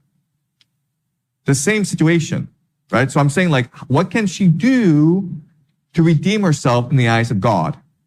Yes, and then you. Well, if there's no way, then there's no free will, right? So there has to be a way, yes? Repent. How? I'm just asking this question. How can you repent? Yes? If there's free will, then her will should be able to change. So, instead of wanting to be closer to God, thus being in a nunnery, she could change her free will. She'd change her will. How? I don't understand. Like her will is now, I will be a good king and a good mother, a queen and a good mother. We just said that. We just said that doesn't work. But right? that was because she was coming from a place of fear. If she comes from a place of will. Right. And so, okay. So now what's happening is that her contingent will is now harmonizing with her absolute will, which forces her to do what? Yes? So this is this is like prosperity gospel. Okay, this is really stupid. This is really entitled. But what if Ricarda just stops begging God to like, oh God, please notice me. What if Ricarda goes, okay, I am worthy of this now? Is she begging God for anything? Yeah, well, the solutions that we just proposed, like doing all these good deeds, that's a roundabout way of begging, to be honest. What is she doing? Was she doing any of these things? Is she doing any of these things? Yeah, she isn't. No, she isn't. What is she feeling right now? Like, what's she feeling right now? She's in heaven. How does she feel? Content. She's pretty content, okay? So this is all hypothetical. I'm saying if she really wanted to redeem herself in the eyes of God, what would she do? Maybe she can increase her will. Like I do want to ascend into like a closer space to God. Exactly, okay? That's it, okay? Do you understand? If all she's, like, the way she redeems herself is saying, I'm not happy being the dumbest kid at Yale. I want to be like second dumbest kid at Yale or something, okay? Anything, who cares? But that would make her redeem herself in the eyes of God. Because now she's exercising more will. When you do that, you're showing your faith, love, and trust in God. That's what God wants. None of this crap like, okay, I'll donate $1 billion to charity, okay? Or I'll be really nice to my kids. God doesn't want that crap. God wants you to love yourself, okay? So in other words, who really put her in the lowest sphere? It's herself, do you understand? It's all free will. It's all free choice. Wherever you are in the universe, it's because you choose to be there. Does that make sense? No one put you there, okay? When Ricarda says, God put me here and I'm thankful to God, she is insulting God. Okay? Because God would never do that to you. God would never make you the dumbest kid at Yale. All right? It's you choose to do that. Am I talking too much about Yale? That's fine. Yeah. It makes it more alive. Right. Sorry about that. All right. Okay. All right. So let's go on. Okay. All right.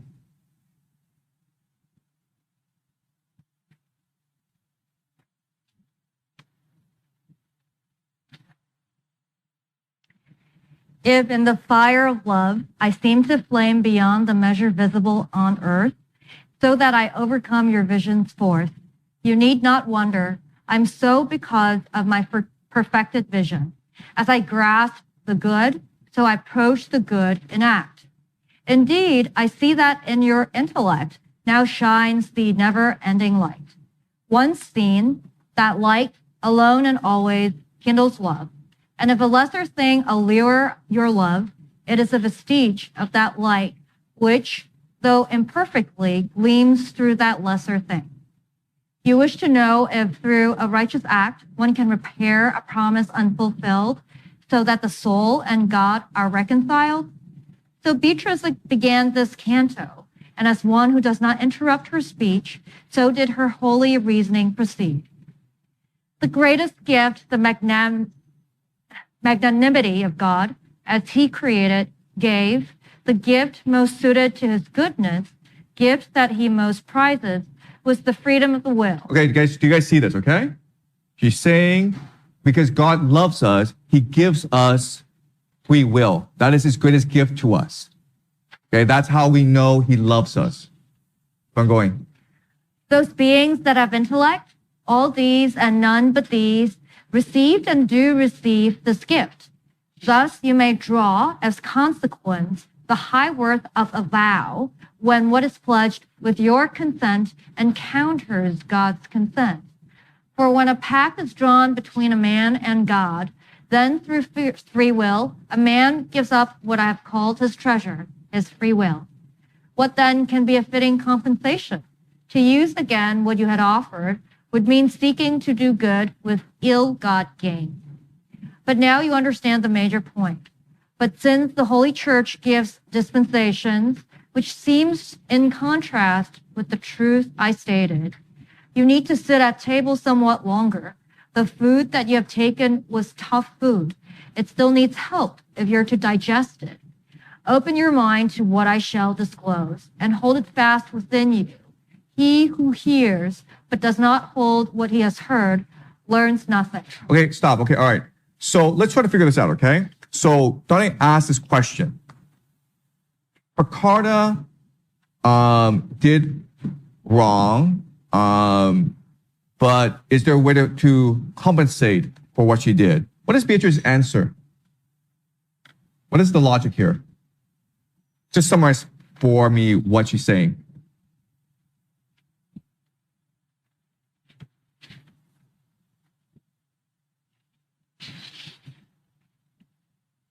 The logic is this, right?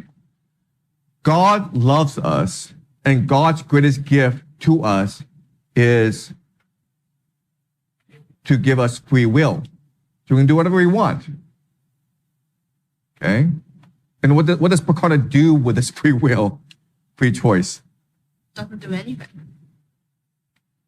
Excuse me? Away her own free will. She promised her free will to God so that the two are now bound together. Okay?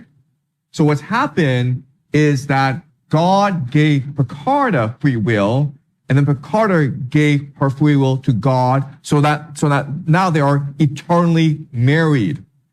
Right? They're eternally married. You can't divorce. You cannot betray the person, okay? So what Picarda did was not just not keep a vow, she betrayed God. Right? That is what Beatrice is saying. This is pretty extreme. Are you guys okay with this line of argument? So her mistake was promising her free will to God? So yes, and so like, do you think it's a bit harsh, you think? No.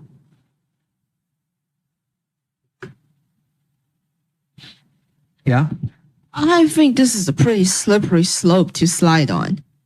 I think it's a slope. It's a logical issue. So you're taking something that's pretty small and you're blowing it up out of context. Like everything can stand for something. Like Ricardo's vows to God can stand for God himself. And if they can stand for God himself, then she betrayed God, Okay. and it becomes bigger and bigger, and that's a problem. Okay, let's use an analogy, okay? Let's just say that a man and a wife got married, okay? It's a marriage. The wife betrays the husband with some affair. How could the wife redeem herself in the eyes of the husband?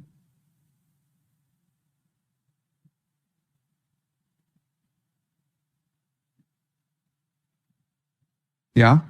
Well, actually, this is very sensitive because I think a loving affair is kind of third will, right? So if there's third will, then I think the wife should make apologize. So the God will forgive the people who make apologize. Okay. So your wife cheats on you, and she apologizes, and you're like, fine, I forgive you. Are you really going to forgive her? Physically, yes. Mentally, no. What can she do to redeem herself in your eyes if you're the husband and she cheats on you? There's no way. I don't think there is. I don't know. Okay? Right? I mean, okay, let's switch this, okay? You're the wife and the husband cheats on you. What could he do to redeem himself in your eyes?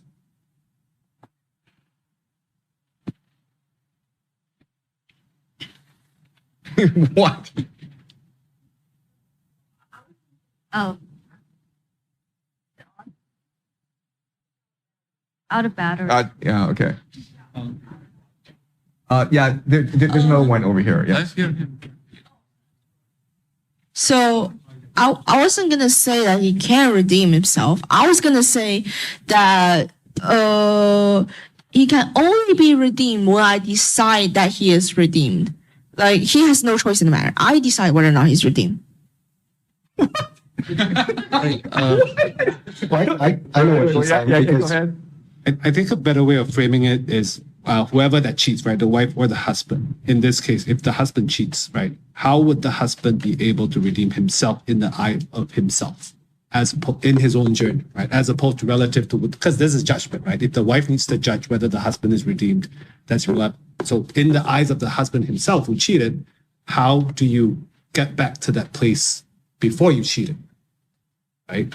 So I think, I guess the only solution is similar, like you break the cycle. If you find yourself in a cheating situation again, if you decide not to cheat, I think that's.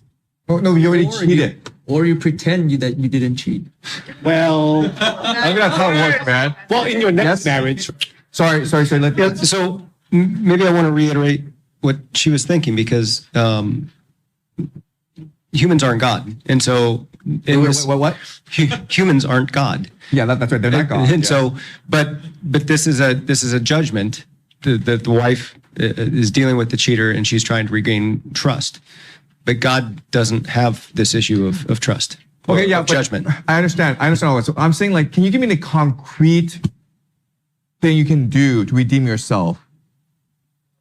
Well, you'd change your character. And then you would gain trust by that changed character. So someone who cheats at 18, maybe they don't cheat at 40. So it just takes time and regain trust. But how can you regain trust? By not cheating in the future. I mean, by being a different person. You can't go back in time and uncheat, right? So all you're going to do is find yourself, like he's saying and like she's saying, you're just not going to do it. You're going to be a different person. What's the problem with cheating? Can we first explain why? Look, okay, so you have this random one night affair. Who cares? What does it matter? Yeah? Sure, I think, just like Clinton used to say, I just have I don't have sex relationship with the girl. But he said I have to have sex. So a relationship maybe is kind of thing is more than 3 times for sex. That is relationship. That is evil, right? Because that is for once I think it's a mistake. It's okay to do a mistake. It can be understand. Yeah. Yes. I think the only way would be if the party who sort of committed the sin, did the cheating, the other partner can see that they feel genuinely bad for what they did. Because you can cheat and not really care or just surface. I understand all this. But I'm saying, like, okay, first let's establish what cheating does. Why is cheating a bad thing? Like, who cares? Yes? Because you have broken a vow, a covenant, and that you have to redeem or pay it in blood. What vow? So if they are married, then it's the vow that they made before God that they're going to be man and wife till death do them part. And how do they make this vow? In front of God. And how do they make this vow? At a ceremony. At a ceremony. And what do? They spoke it out, They right? spoke it, they signed it. They spoke it aloud. Yeah. Okay, do you understand? Mm-hmm. All right? So there's now this bond, Yeah. right? Yes. So when you cheat, what you're doing is You have broken it. you're breaking this bond. That's a problem. Yeah, it's a right? huge thing, especially in a covenant, right? Because covenant basically means if you break it, you have to die or pay the price. I shall be like the animal that got cut in half. That's the initial covenant that was in the Bible. That's right. So what you've done is you've changed the nature of the relationship from one based on trust to one now that is one of suspicion, Yeah. right? Okay, that's a problem. The sex is not the issue. The affair is not the issue. The trust is the issue. Yes? So this is why being with God is better than being with your boyfriend or girlfriend, because your boyfriend or girlfriend cannot read your mind. Like you can try to convince them. You can kneel on a keyboard and you can tell them, "I've changed. I promise," but they can choose to not believe you. But the good thing with God is that he can see all of you. If you bear yourself to him, then he can see all of who you are, all of who you have become. And if you have truly moved on, if you have truly become a better person, then he will know it. Okay, let me ask you this question, okay? Let's imagine your husband and you cheating your wife once, okay? What are you most likely to do next? Come on, guys. You'll do it again. And then what? You'll do it again. And then what? You'll do it again. You understand? So you bring that vow not only changes your relationship with your wife, it changes also who you are, your understanding of yourself. Right? Does it make sense? That's why bringing a vow is that serious. It's not like, okay, well, I got drunk and I did something stupid. No. It's you've just changed your understanding of yourself. We can also say you change how God perceives you. You're like, well, God doesn't really care if I cheat, so I'll do it again. Okay, do you understand? Okay? So this is what Dante is saying. These are very serious things. If you make a vow before God and before people, you're making a contract with yourself. And if you break this contract, you'll probably keep on doing it because it's changed the nature of your soul. Right? And there is no redemption for this. There's nothing you can do to repair this. Does that make sense? Okay? All right. Your question you kept asking us is, what can we do now? And your answer seems to be nothing. But what's the problem? What's the problem with this? Why is this so serious? Everything else is like, well, if you just want to change, you'll change. But this is really serious. Why? You've broken your vow to God, essentially. That's right. And so what should you not do then? So I understand that. So you're just saying once you've broken your vow, then you might as well lay down and die and go to hell? Go to Inferno? No. The point here is that you have free will. Sure. You can do whatever you want. Do not make a vow to God unless you're willing to die for it. Sure. Right? Does that make sense? There are things you must take seriously. If you can just speak out anything you want without no consequence, then this universe has no meaning by itself. So that was your answer, die. Okay, so let's think about this, okay? You've broken your vow to God, right? And now you are in the lower sphere of heaven. What can you do now? I don't think we've come to an answer. Renew the vow. Renew the vow.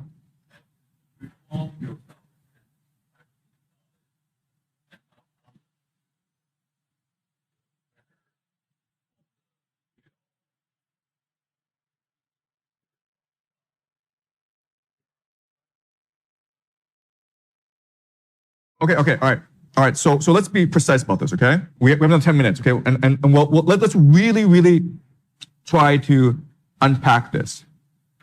Okay, so you made this vow to God or to your wife, okay? And again, don't make vows unless you're really serious about it, okay?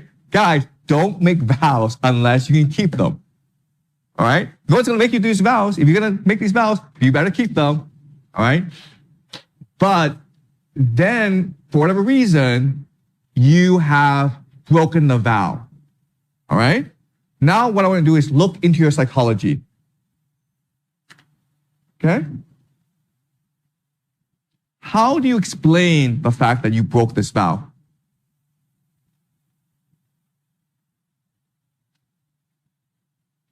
What did Picardo do? Helplessness. I couldn't do anything about it. Exactly, right? Like, yeah, I shit my wife, but I got drunk and she raped me, so it wasn't really my choice. Okay? So you say I'm helpless. Then what happens? Here's psychology.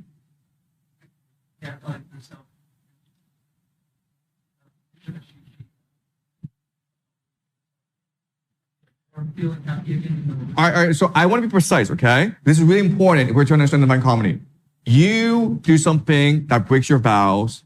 This causes you to feel helpless because you don't want to take responsibility, right? Then what happens? The back? It's kind of like what Eve did, shifting the blame to the serpent and be like, it's him that tempts me, it's not me that wants to do this. And that's what Adam did to essentially human. Yeah, it's the same thing, but I'm saying what happens to Eve psychologically, right? When you blame someone else, You lose agency. you lose agency, and then what happens? Become passive. You mean? You become passive.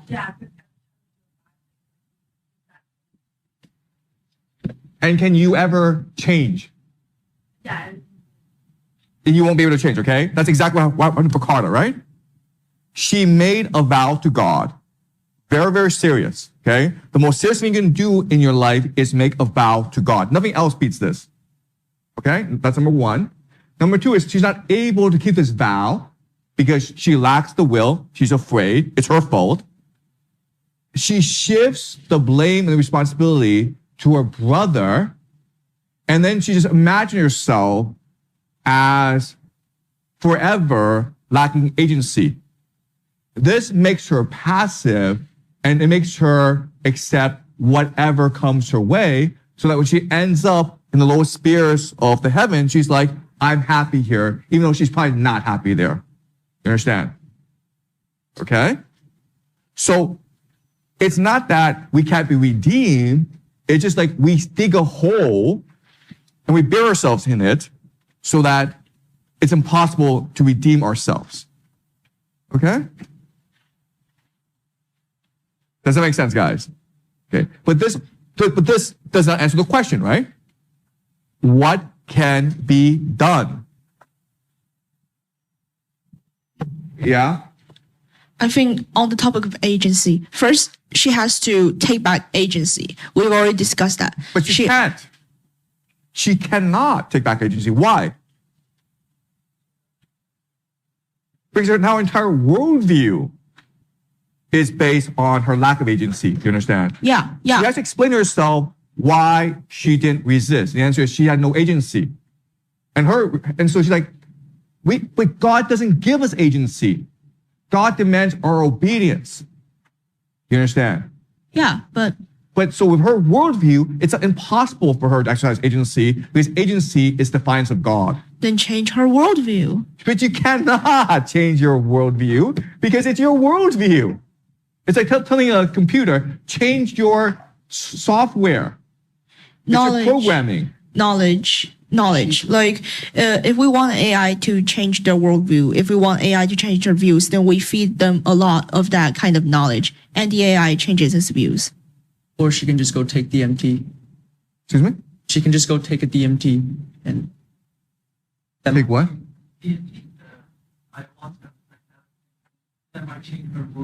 She's already in heaven, man. That does no good in heaven. Yes. Did you? I'm so wanting to be closer to God, I guess, like repent and move on.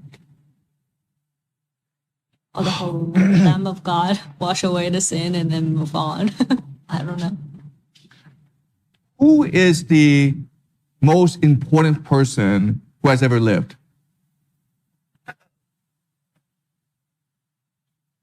Jesus, right? Why is he important? Why is he so consequential? Why do you have 2 billion people believe in Jesus? Why? What does that mean? He can bring us salvation. Right, okay, so does it make sense? Jesus is so consequential because he provides a solution to an impossible problem, which is how do you redeem yourself? Right? Because often you're in trouble because you think you deserve your fate. And for someone to come along and says that I forgive you unconditionally, I redeem you unconditionally, that's the most powerful idea in the universe. Okay? So I know it's not satisfactory, but one possible solution is for someone else to forgive you. Because you can't forgive yourself. Right? So what you're basically saying is that she has to wait for someone else to save her.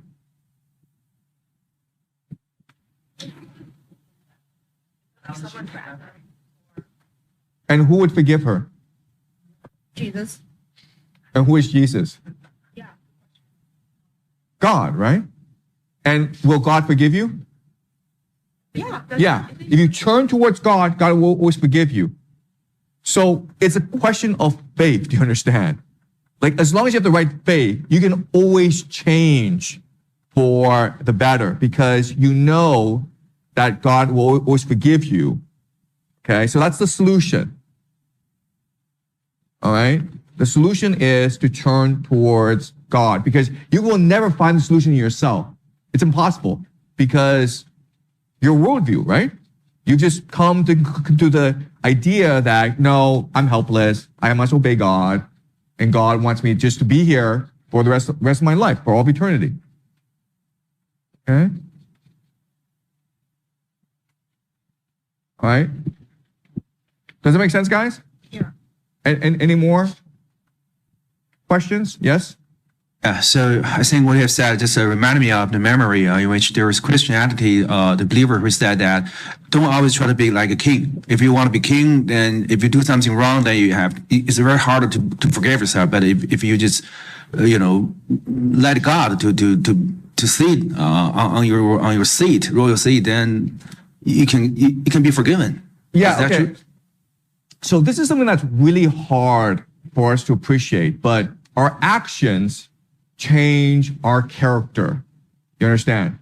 If you commit sin, it's not like, oh, you feel really bad and like you won't do it again. No, it's like once you commit sin, you begin to rationalize the sin and you do more of it, okay? And then the sin eventually consumes you, and that's how you end up in hell. Hell does not exist outside of us. Hell is a mental construct. It's a way for us to explain away our actions. Okay? Does that make sense? Yes? So hell is not taking responsibility and not forgiving yourself. Hell is not forgiving yourself. Yes, exactly. That's what hell literally is. Not forgiving yourself. And we'll see that when we actually go back and visit the inferno, okay? All right? But it's important that we first start off with paradise so we understand the cosmology. Okay? Any more questions, guys? Okay, so that's it for the first day. We have another couple minutes. So let me talk about how you can make the most out of your experience today, okay? So the first thing I will say is you guys need to go back and review what we just read today, okay? Trust me, if you do this, you're gonna have a lot more insight into Dante, okay? So we've had this amazing full day discussion. We've read a lot, thanks to Carol. But go back and review for yourself, read for yourself the first 4 cantos and make sure you understand everything, okay? If there's something you don't understand, come tomorrow with questions, all right? Just make sure you review today, come tomorrow with questions, all right? So we'll spend the first part of tomorrow morning just answering any questions you have about Dante. All right, make sure you understand everything. If there's a reference you don't understand, like who is Glaucus, who is Daphne, go make sure you understand the stuff. Okay, just read up on it. And the third thing I will say is always trust your intuition and your imagination. If it feels right to you, it's probably right. If it feels wrong to you, it's probably wrong. Okay? So if it feels wrong to you, say it. Be honest. Challenge me. Direct me, okay? Be like, and the thing about Beatrice and Dante, right? They're in heaven, and what do? They argue. They debate. They question each other. Okay? Excuse me? Such a great married relationship. Yes, okay? Yes. No, yeah, that's exactly right, okay? All right, so that's that. But like how Beatrice and Dante interact with each other. I hope that this can also be like that. Okay, our classroom can also be one of constant questioning, debate, open and honest dialogue. All right? Okay, guys. So that's great. That's it for today. I will see everyone tomorrow. We start at 10 o'clock, okay? Okay, thanks.